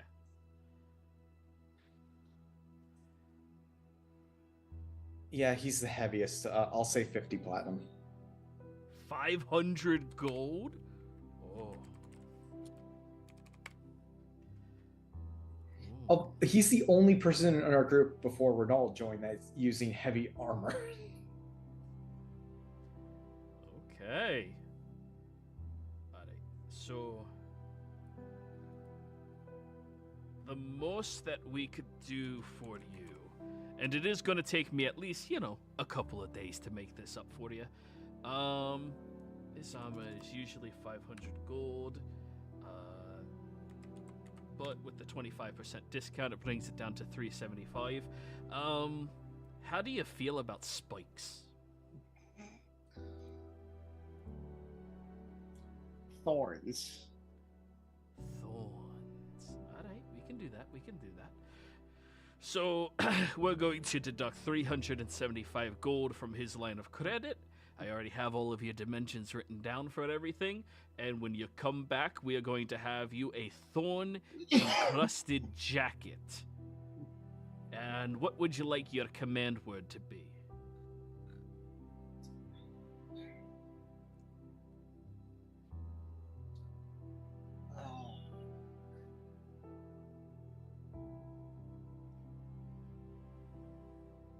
Also, just to clarify, you do have a strength of 15, right? Yes, I do.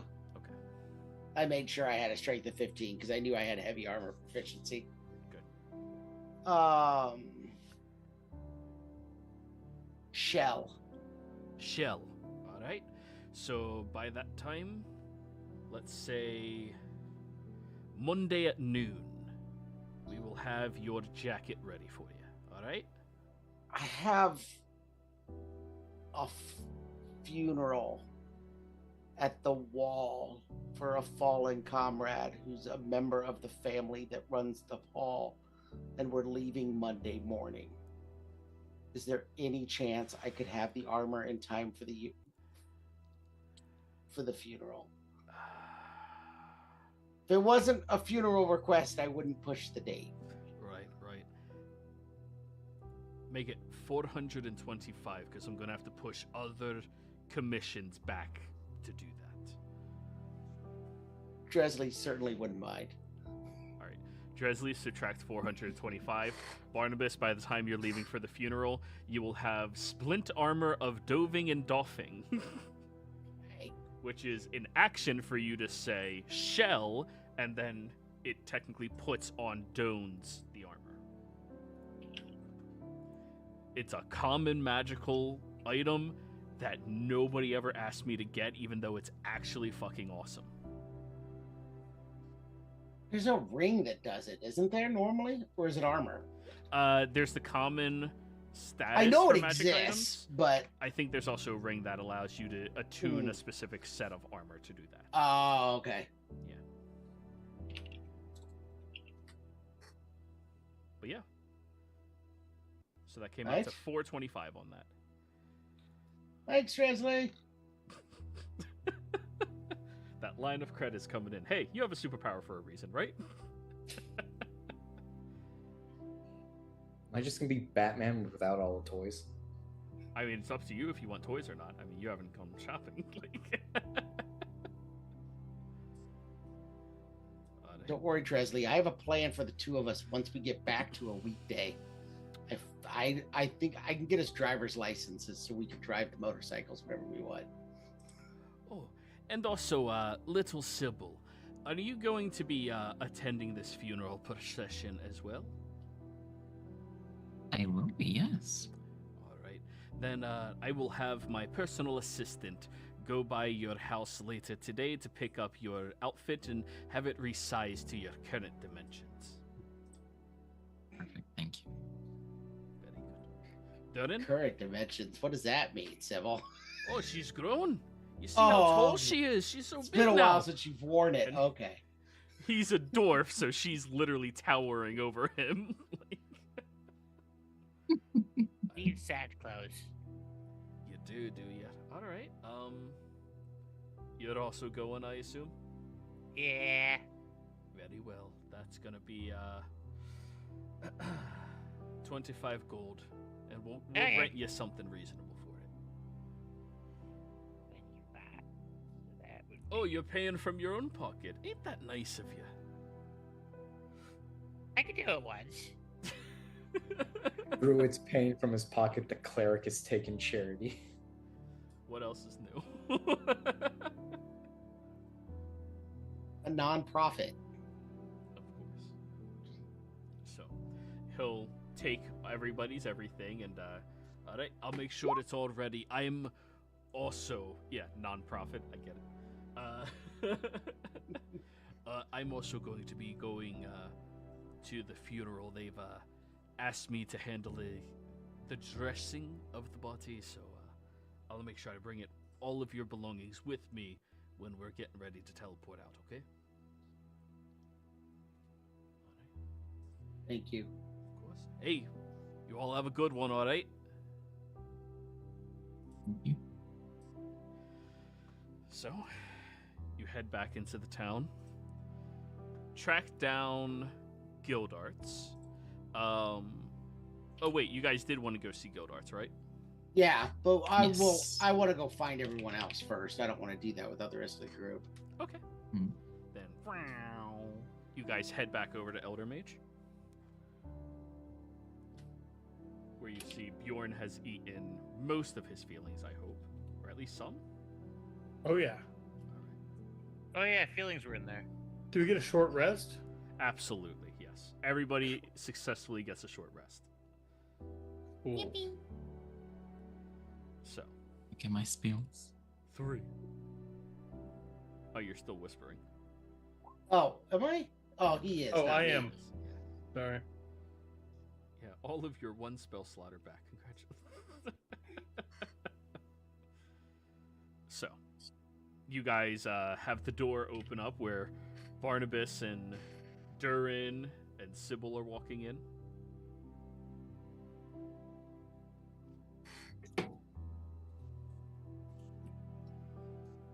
I returned everything. He never charges us for the tuxedos, but Cool. I think that was probably because Dresley, I took out some armor on your line of credit, so Yeah, okay, sure. thanks, buddy. I just realized this. Oh Since I yeah, I'll made give this- Boron his money back. Thanks. You just realized what?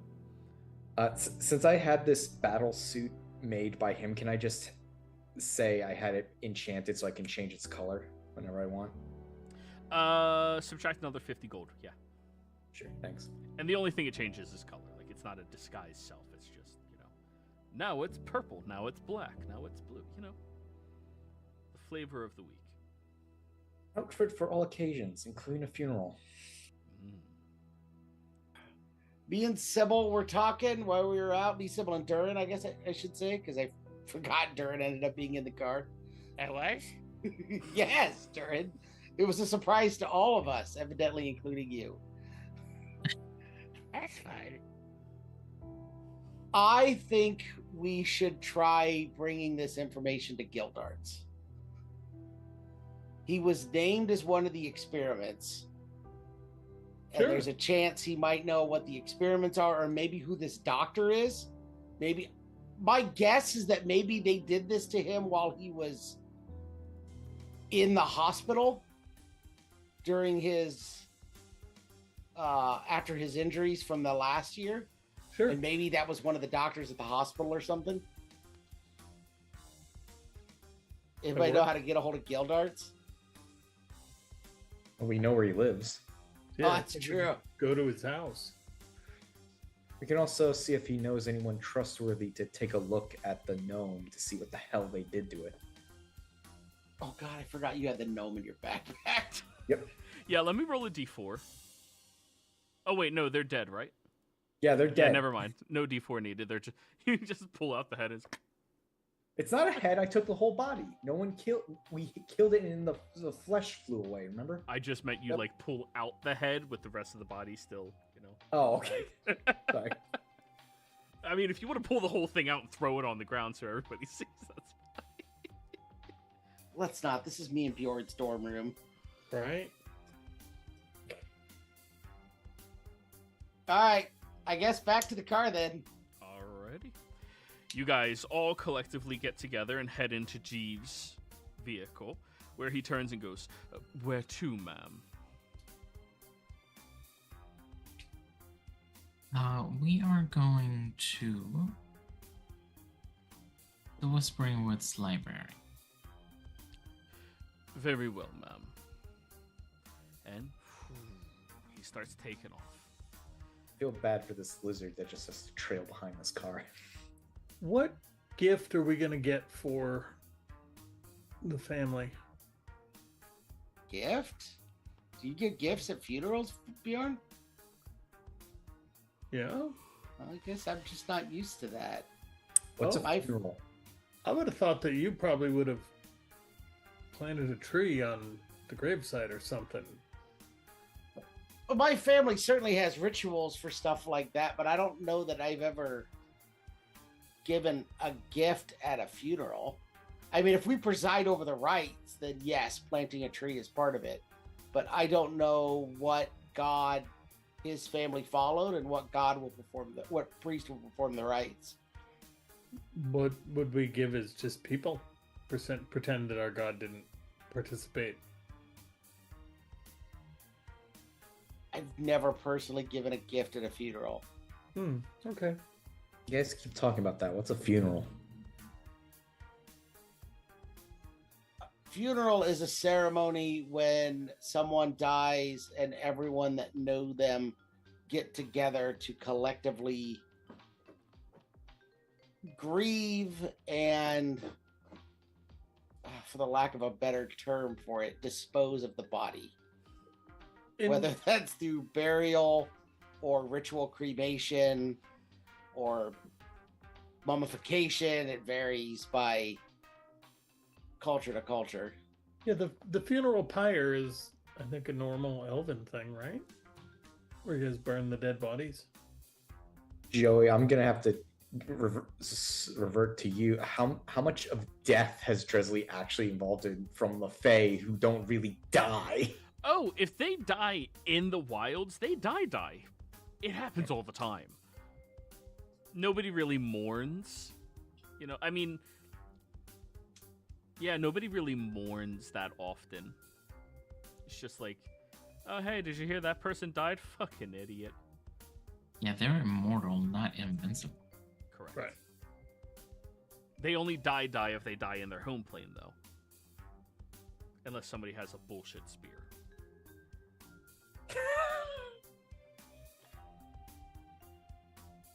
Huh. So people really care if you die here. Typically, I guess it depends upon the person, but does your family not mourn when people die that they know? Nobody in the wilds do. Someone died, they died. They died out of the wilds, they come back. Don't really have ceremonies Just they died.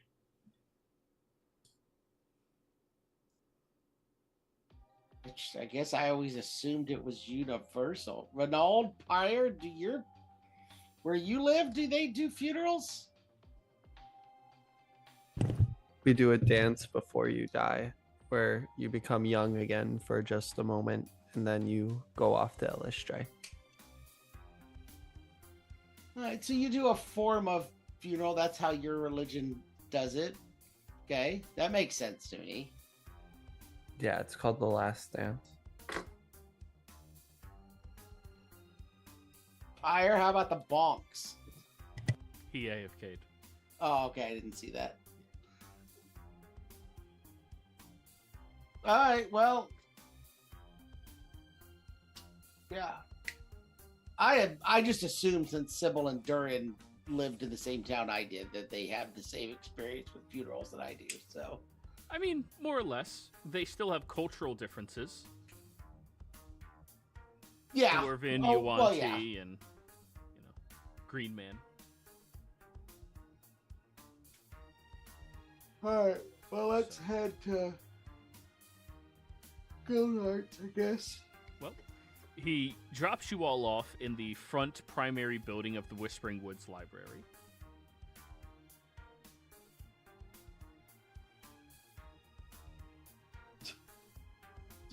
Head to Gildart's gigantic house that he built within spitting distance of his ex.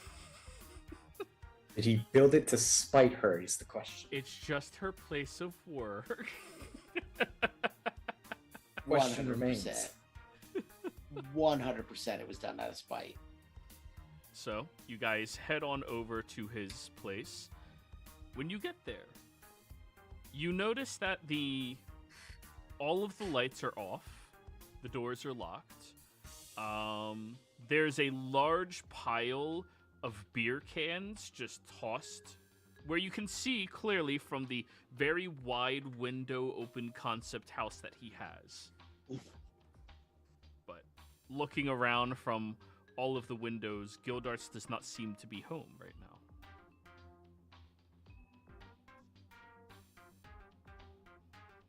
Map overlay lied to us. I put him there as a reminder if that's where his house is. Is there a trail of beer cans we could follow? What about the dead birds?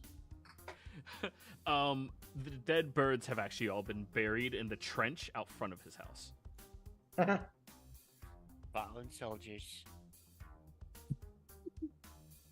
Doing the Lord's work.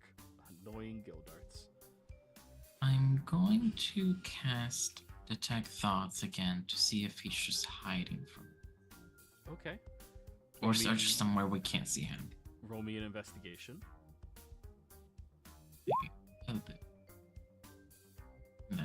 Oh yeah, you choose a creature within that range. Yeah, but this investigation is you wandering around the house trying to get within any 30-foot interval of anywhere. Mm-hmm. Yes. I'll cast guidance on Sybil while Get that she wanders around. Get that D4. Get the D4. 7. You don't catch him. However, you do kind of tap into Jeeves's mind as he's like pulled up behind all of you, and you hear him thinking in his mind, "Why don't you go over there, Jeeves? It's not like I've been tracking after Gildarts, wondering where he's been for weeks and months now or anything. No, let's just look for him. Why not just ask Jeeves where he went to? No, Jeeves isn't allowed to help because the stupid short man told everybody he's not allowed to help." That's just his surface thoughts. I didn't expect Jeeves to be that petty. Sybil just kind of stops walking, and she just stands there for a second, and then she smirks for no apparent reason. Did you find him, Sybil? No. I know who knows. But I don't think they can do anything about it. Although this doesn't have anything to do with this. Maybe he can. Let's go back to the car. Okay. You guys get back in the car. I'm gonna get in the front seat. He'll open the door for you, no problem. Wait, does Gilbert Darts have any posters or any of his memorabilia from any of his book stories? Oh God, no. He doesn't even own real furniture. He has Shit. like a lounge chair in the main area. Man sleeps on a futon. He's got random assorted patio furniture from the thrift store, just in different rooms. Yeah. While owning a multi-million-dollar home in the 80s. I hate him. The sign that said free on the lounge chair is still stuck to it. So yes, you get in the front seat. Jeeves, roll up the partition. Boom. Ooh, she's in trouble.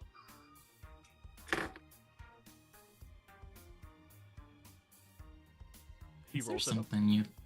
Is there something you'd like to tell me, Jeeves? Ma'am, if you are looking for Gildarts, I have been tracking his whereabouts for several months now.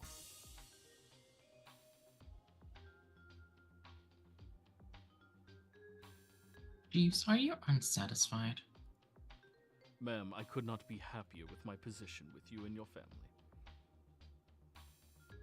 I'm gonna, since I'm still concentrating on the tech toss, I'm gonna see if there's a hint that he might be lying about that. On the surface level. No, his surface thoughts actually seem to match up with that. Like he seems more frustrated at the fact that he's not allowed to offer you help because of your status at the school and the threat of you getting expelled if he does. But he seems like happy working for you. I mean, relatively speaking, he is indentured to your family, but you know. Mm-hmm. Well, you can take us to him. Only upon request, ma'am. Then I request you take us to him. Very well. His last known whereabouts was the Boozy Basilisk, and he starts taking off down the road. However, he has been frequenting between that one, the Sausator, the Ale Golem, and the Drunken Dragon. He's not doing well. On the contrary, these are all his typical watering holes. So he's not drinking more than you. I'm not capable of keeping tabs on how much he is drinking until the end of the week when I sneak in and check all of the receipts.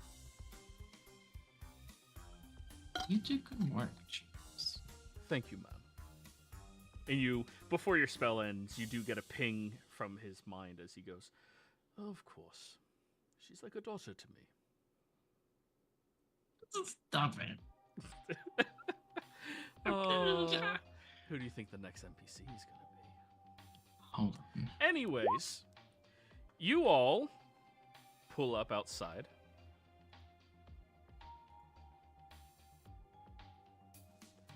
One second. We actually need proper music for this. Come on, where is it? Was it Rock Out? Oh, yeah. You guys pull up to this dive bar.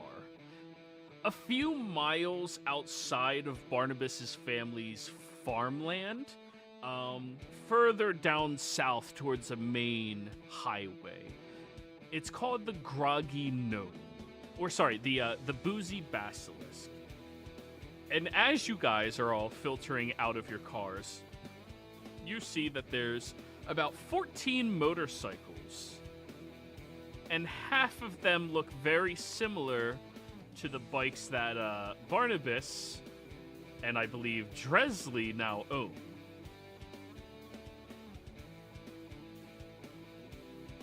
Wait, what? Yeah.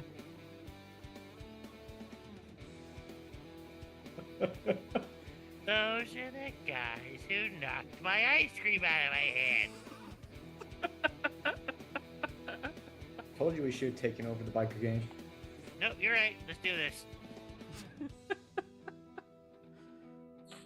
Jeeves looks at all of the all of the motorcycles and steps out of the car and opens the door for you, Sybil.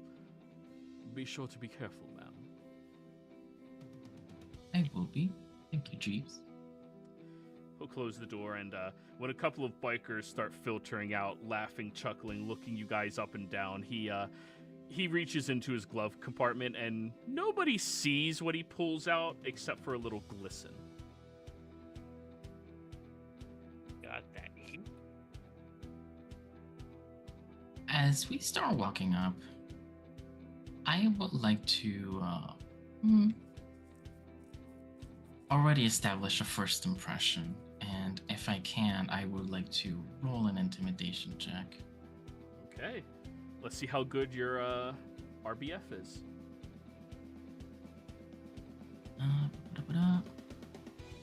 15. 15. Okay. As you stroll in there, showing off your boots that allow you to be exceptionally intimidating, a couple of the people kind of like, they stop staring over at your group and stop eyeing up, what they could take from all of you, how they could fuck you guys up and all that shit. And you guys just start filtering into the bar, and as soon as you get in there, it is a rowdy mess in here. You see that the band that is currently playing on the far wall has a actual fence around them, a metal fence stopping flying beer bottles from breaking through and hitting them in the face and, well, instruments. You see that there are 3 pool tables that look incredibly scuffed on the front of them and has what you can only presume is spottings of blood on them, as well as active fighters just beating the shit out of one another over at the pool hall end games. You see that there's one rowdy bartender kind of screaming at everybody to, get out of their way as they're trying to get drinks to people, and there appears to be 3 waitresses wandering around, handing out the alcohol to people sitting far and away at various different tables. You look around, and you see over in the corner is Gildarts. His little saucer table that's only about 2 foot by 2 foot is completely covered in beer bottles, as he's currently just drinking another one and placing it down slowly.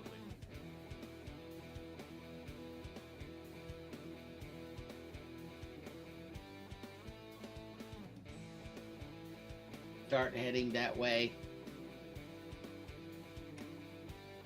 Walk up to him, he'll look over at everybody. Shit. If it isn't the little delinquents, pull up a chair. Let me make some room for you. And he takes his arm against the bottles at the one side and literally throws them across the entirety of the bar, as there's this loud crashing noise from several individuals.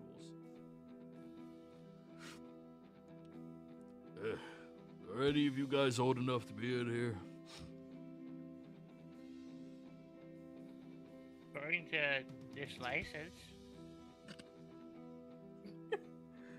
How good is your fake ID?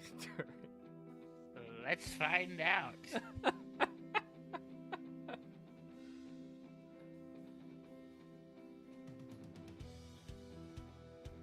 If it helps, I did not make it myself.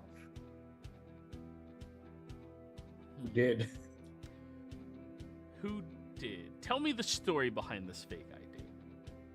My dad, I would have gotten to my dad for something, because, we go to a lot of places. Yeah, he does need you to fetch his beers, so he would probably get you fake ID to fetch his beers.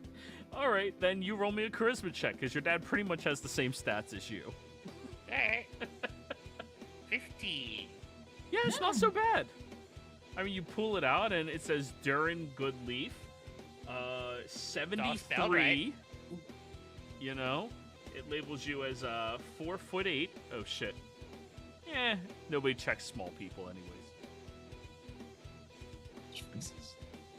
Everything under 5 foot seems the same. Yeah, I can't tell the difference. You're either drop kickable or puntable. Like, that's it. Oh, good idea. Hey, Durin, go get me a beer. I'm fresh. Okay. I'm fresh out. He chugs one and just tosses it behind him.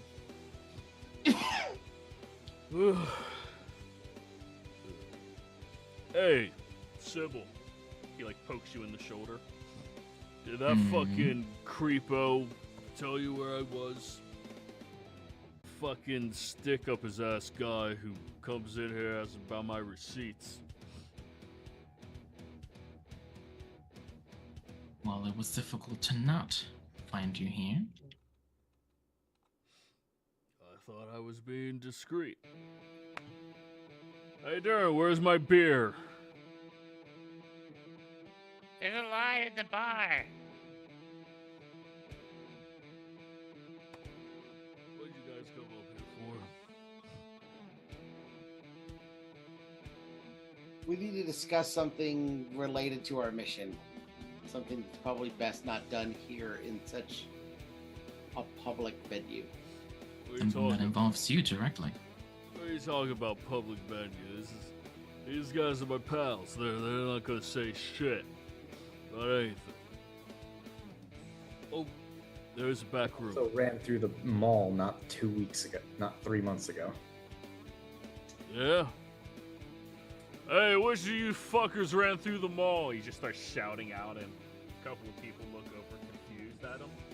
And then, Sybil, you make eye contact with a tiefling whose eyes go wide, and then they kind of like hide behind 4 other bigger bikers. I continue to stare in that direction. The same guy you scared shitless, so he rode away. Alright, they got a they got a back room. Hey, Luigi, we're taking your back room for a second. Gildots, it does cost money to use that. Put it on my tab. I flick him a platinum. You flick over the platinum, and as you kind of flick it out into the air, Gildarts like snaps it, hands it back to you, leans in very close. Don't show these scumbags you got money. That's really stupid. Don't say anything, Dresley. I know you want to make a taunt about something. Don't say it. I can make you sober in a second. I can make you 6 inches tall in one as well. What's your point? I don't understand that threat. He'll push you as hard as he can, and you fall flat on your back. See, you're only 6 inches tall now. He goes and opens up the room. On the floor, I'm gonna like hop kick him in the butt and cast lay on hands to cure his alcoholism. Hey, what the? And he just starts vomiting up all of the poison in his body as he collapses in the room, immediately passing out. Fuck. Right. I forgot that would cause him to pass out. I will prestidigitate the vomit away. Don't worry, it's all liquid. That's fine. I still want it gone. You want to help me carry him? We could have cleaned our suits that way. I think it was more the mending. I think we needed Pyre if we wanted to try and fix the suits. Because I think it was more of a job for mending than prestidigitation. I know, but look at how good that worked.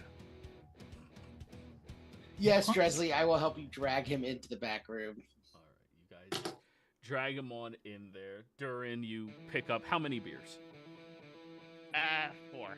Okay.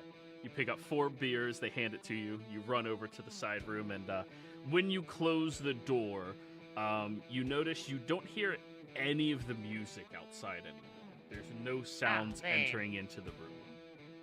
You guys throw them up on this couch, and you see there's 2 couches like on the back walls, and then there's this centralized table. Are any of you proficient in any gambling tools? Unfortunately, no. Well, you would know it's a poker table, but you wouldn't know anything about it. Or specifically, Durin would know what a poker table is for sure. And probably Barnabas too. Yeah, you work with the field hands. They totally play poker. Yeah, I should have a gambling proficiency, but we traded it in for vehicle. Hey. So I had exposure to it, but I don't really have trading in it. I was never any good at it. Knowledge, no training. Got it. Yeah. So you drag him and throw him up on the couch, and he's just, oh, fuck. That's a fucked up thing to do. Oh my god. I did warn you. I haven't been sober in like 3 years. Other than when I was in that cage. Renaud has playing card set. Oh, then you would look over at that table and you see that there's one seat that has this like reflective property underneath it, where whoever sits in that seat, everyone else would be able to see their hand from a series of mirrors underneath the table. Oh, that's cheap. Yeah. Would you all like to play? Sure, just sit right here.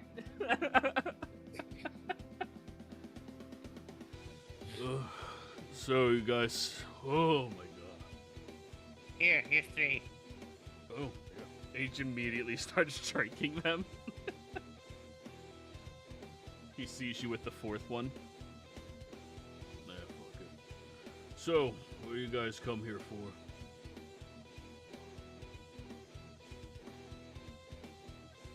I look at We Barnabas. came to tell you. Hey. We went and investigated a front for the Hung family in the arcade in the mall. Inside there, we found a gnome strapped into some sort of machine and a bunch of medical paperwork on a server that Pyre managed to break into, including your medical records. And one of the anomalies that we found was something about a category test. You were listed as a category 1 failure. There were a list of a few others that were passes. As we were searching through that, we were attacked by multiple people that were transformed into something. Point to Dresley. I on the poker table, I just gracefully pull out the body. This was I this was assume still has some mutations. No, none whatsoever anymore. However, he'll look at it. I imagine it looked different before it was killed. About Like your a shark. height with shark head.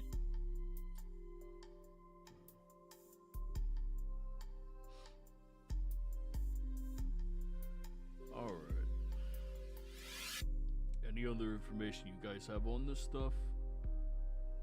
They had every member of the team that is local to this area's paperwork.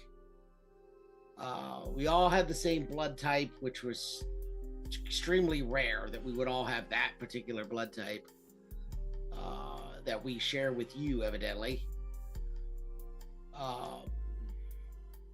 And they You were guys are all O negative? Yes. Well, besides Pyre, me, and Renaud, they didn't have us for obvious reasons. Yeah, we don't know what they are.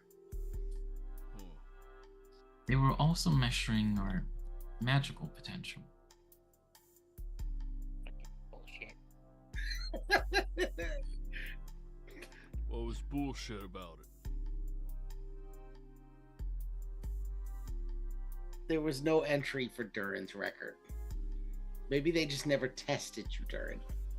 Wait, Durin, you haven't been medically tested for your magical potential? You're supposed to do that? Yeah. Oh. Every kid gets tested when they're 8 years old. And then again when they hit puberty. And apparently, the Huns have an entire scrapbook. Oh, when I was 8, my parents had to lie low because my uncle had done absolutely nothing. Wait, what did you just say? All right, yeah, that makes sense. Yeah, it's your metachlorian levels. I don't know what that is. They were all the paperwork was also signed off by one doctor, which is not any of our personal family physicians. Huh. And who was that? I don't think I can go far enough back in the notes right now. Freyna. It was Freyna. Okay. So I don't take notes until after the session. I gotcha. Yeah. Freyna.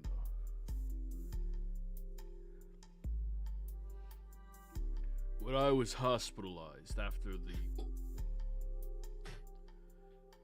that big Incident. mission, I went with everyone. Yeah, incident.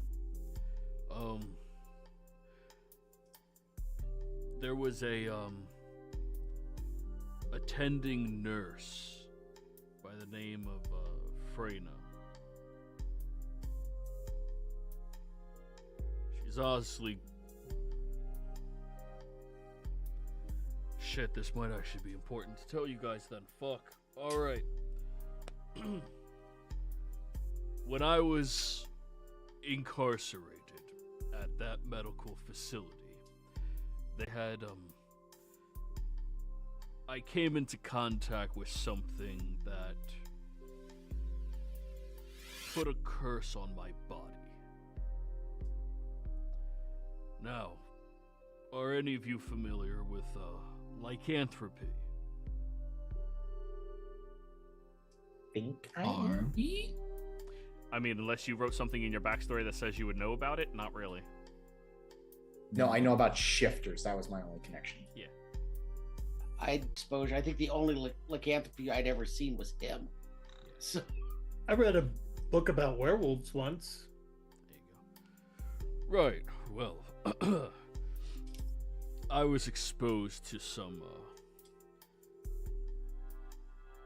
power and magic from that lineage of curses. And, well, I had contracted it. Now, interesting thing about lichens, you don't manifest any of the abilities unless you kill somebody before dawn the day after the next full moon that you contracted lycanthropy. However, during that night on the full moon, you are transformed into a murder-hungry creature. It can be a werewolf, a bear, a boar, even a rat. Imagine even a bunny. I think you're one of those. A were-rabbit? That'd be terrifying. No, a bunny. See it What about an shrunk that alligator? fast. Well, that's the interesting thing. Werefolk are only mammals. Now, while I was in their care, Freyna was the only physician who was nice to me.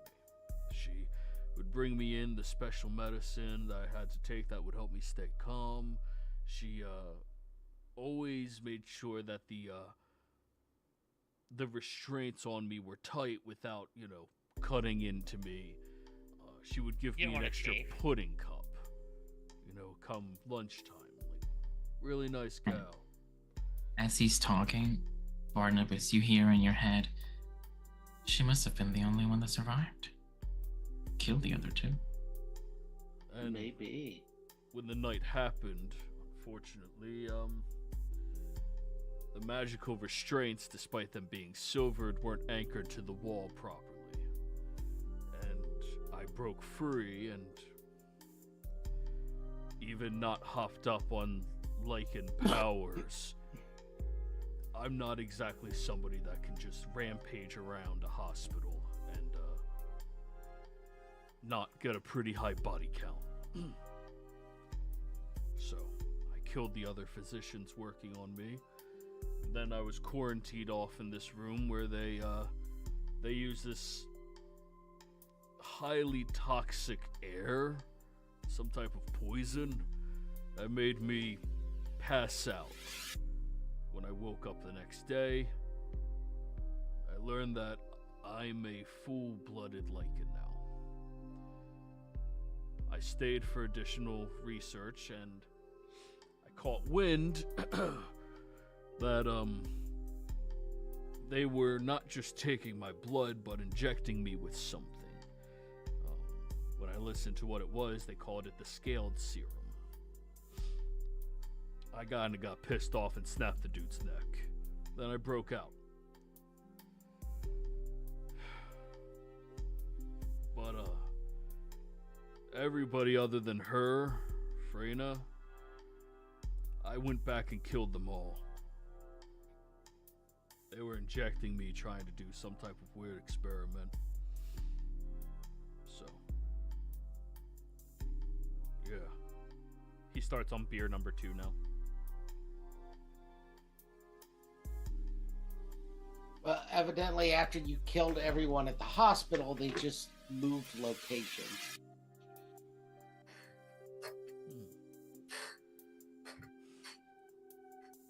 And you said this pertains to which mission?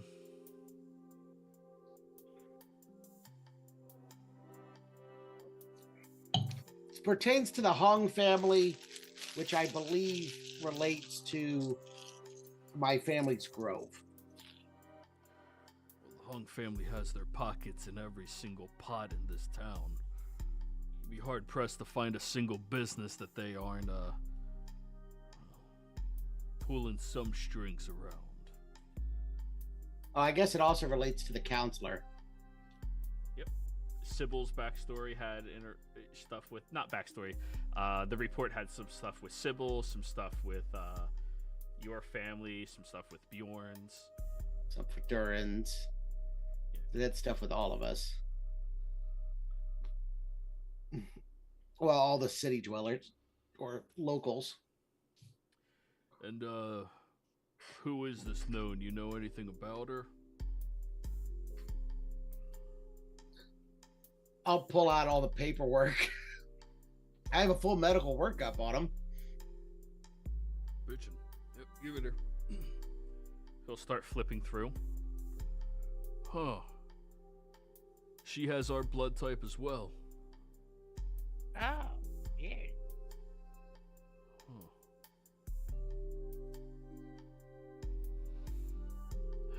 Well, you got tonight and you got tomorrow. Not sure if anybody told you, but we're leaving to the wall Monday morning. Make sure you're dressed appropriately. I don't want to see any of you guys in cut-up jeans or dirty fucking shirts.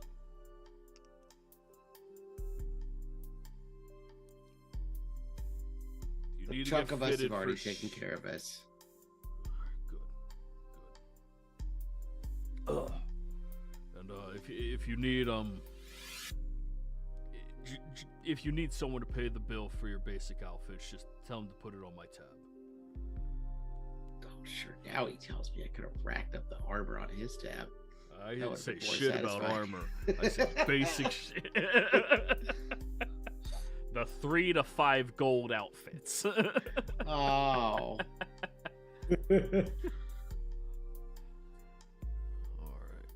So, do you know where this doctor is now? Since you left them alive, have you kept track of them since? No, I figured if they survived me going mad and got got away, they should have some peace and quiet and not have to worry about it. It seems they were at the root of all of it. They were probably the least innocent one there.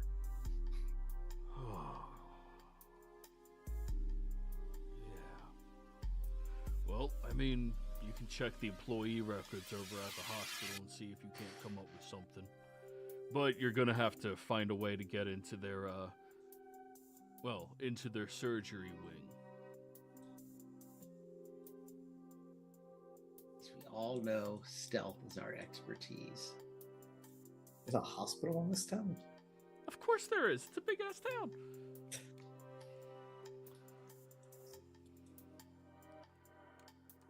Actually, no, the hospital's outside of town. Sorry. What is a hospital, I mean, is what Dresley said, because they don't have doctors. Yeah. What is hospital? Bjorn, you got this? Yeah, it's where sick people get fixed. Oh, it's where we rip off the sickness. Sort of. All right, well, good work, everyone. Again, really good job. You guys have been working really hard at getting shit fixed and getting shit right, so good job.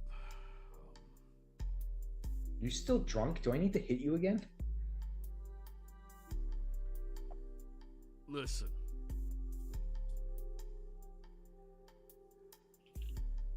I don't like when bad things happen to good people, okay? And some of you are actually good fucking people. So. But this entire situation has made me realize I should probably be more appreciative for those of you in my life.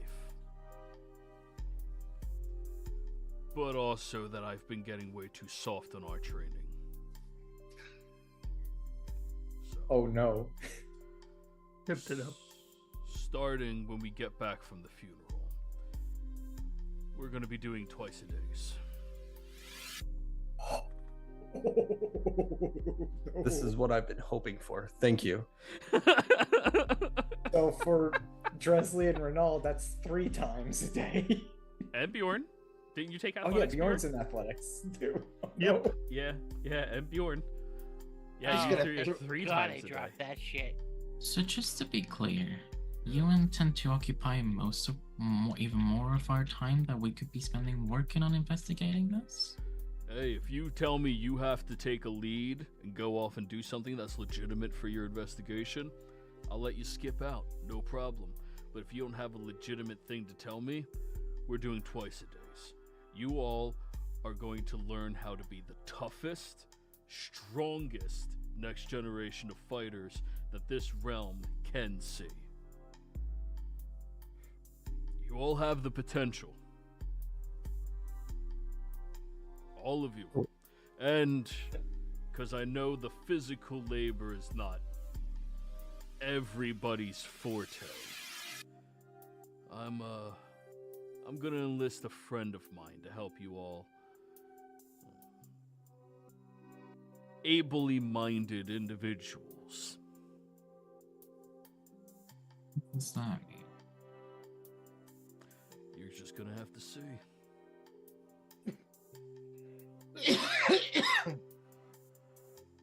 Oh no, we've pushed him to be a better teacher.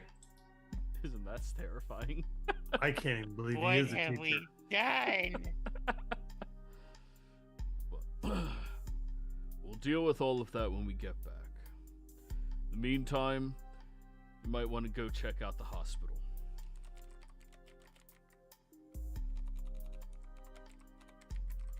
Fair enough.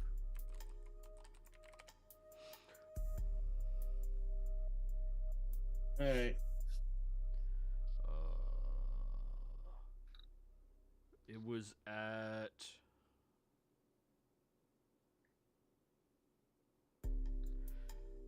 We're at the Lifewell Medical Institute.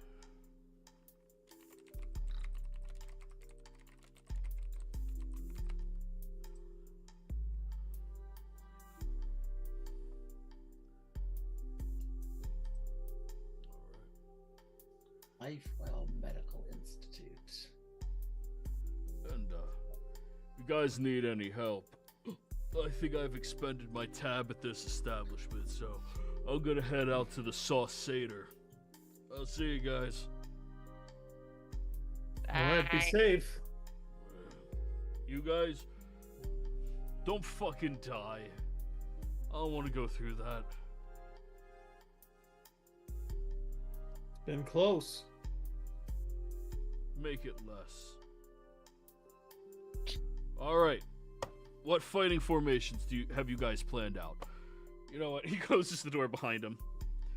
Yeah, we need to go over that. What's your guys' primary fighting formation? Oh, so whenever an enemy shows up, we all kind of just run at him. And I'm the fastest. No, we don't. Okay, everyone but Sybil runs at him. Sybil, how many times have you gone down? Other than when you were murdered by that racist fuck. Once. Everyone else? Today? Total. I think that might be the same answer. No. That's not true.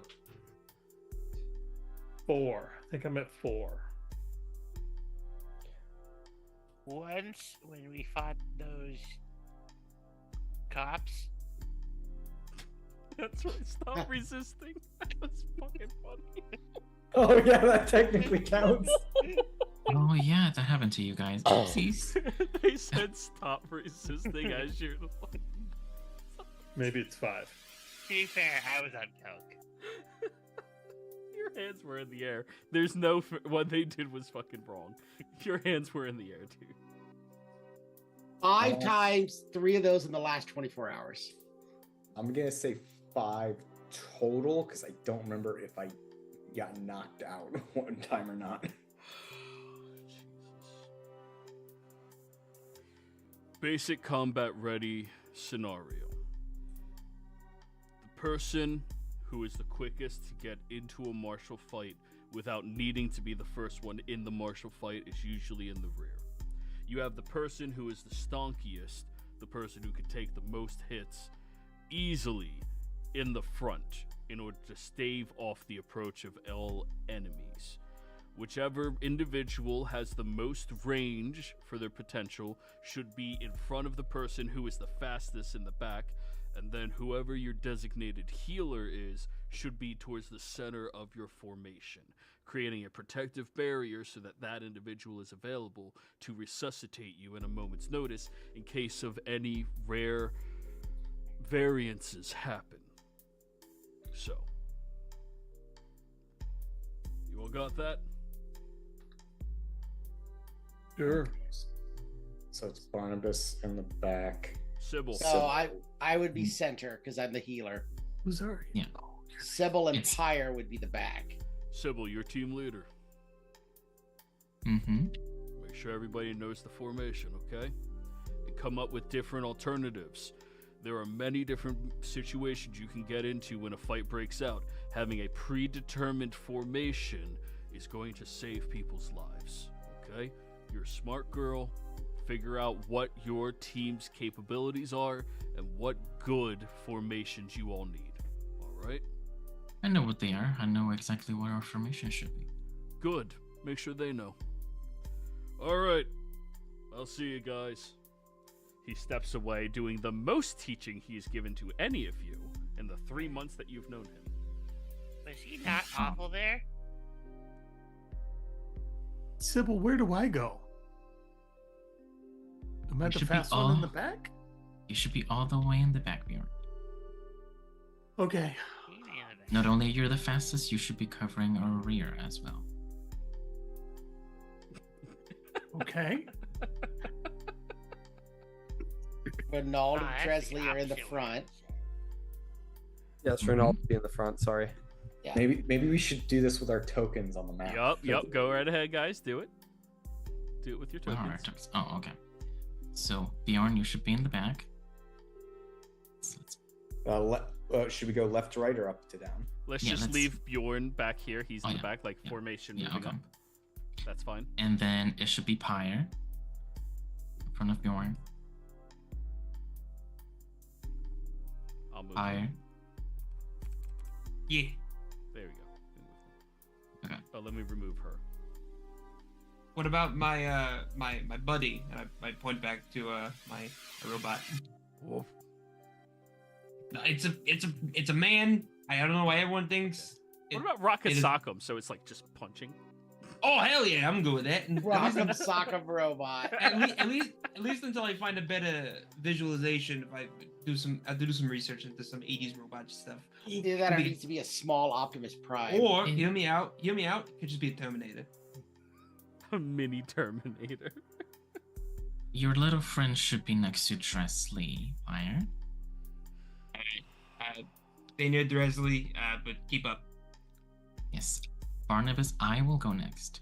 Actually, in front of Pyre. And you will be in front of me. Yeah. And then Dressley, you're up one, and Durin probably next to me. Well, if we're going in a line, Durin, you should be next. Dressley, you should be next, and then Ronald with his lizard. Are we doing like a full straight line? Like, formation isn't a straight line. It's like how birds fly for the winter. Yes, I know. I'm just establishing an order first. And then Ronald at the front, and the dog should be next to Dressley or even next to Durin.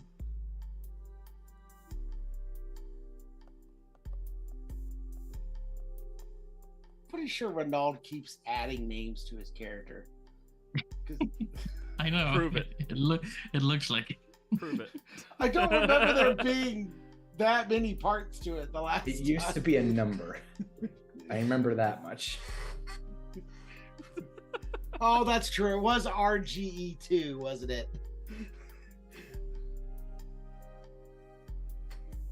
Yes, if we were in a straight line, it should be like this, and then we can accommodate for the space that we have available.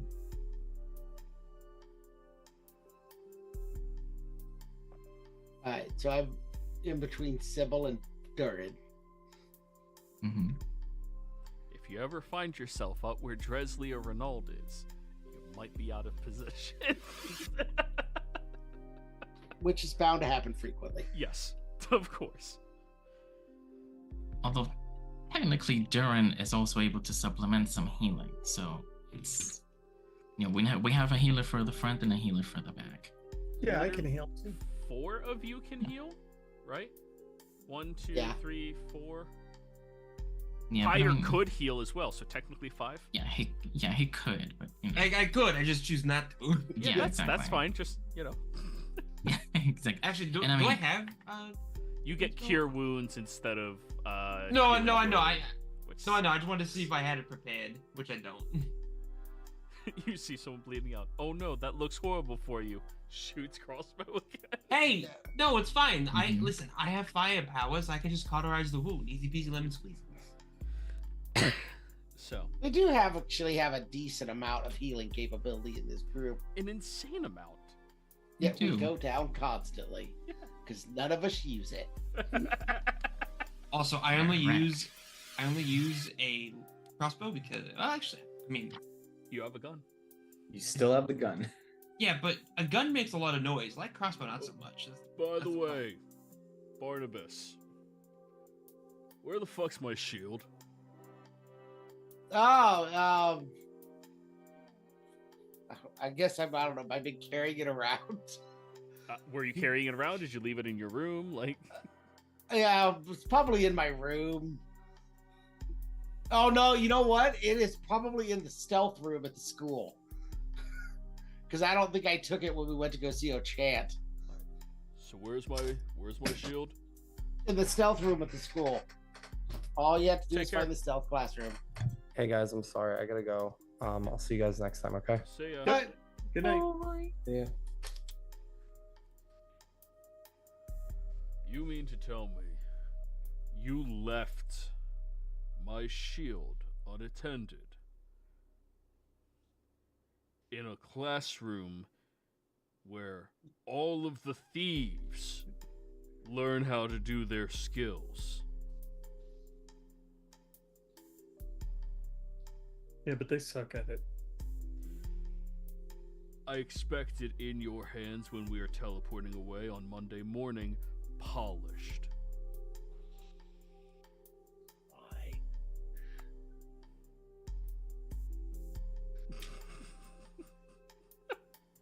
Joey stole this from the UI only because I mentioned it to him. Yeah, I completely forgot. You could have kept it forever. I mean, Gildarts, he fights with his shield. He knows where it is. Yeah. We never even knew he had a shield until now. Yeah. Whereas Shield if you and had the pistol. shield this whole time, you could have added a +2 to your AC. I forgot about it as well. Actually, with that shield, you're adding a +3 to your AC. Yeah. I assumed I gave it back to him at the thing, but this is a story about how the AI thing works and me having a conversation with Joey about how the AI thing worked. That's what this is fallout from. It's my own fault for opening my mouth. Never tell the DM anything, guys. Come on. I know. Anyways, as you all begin taking off, heading to the Lifewell Medical Institute, we're going to call the session here this week, everybody. Players, thank you for playing. Viewers, thank you for watching. We'll see you next time.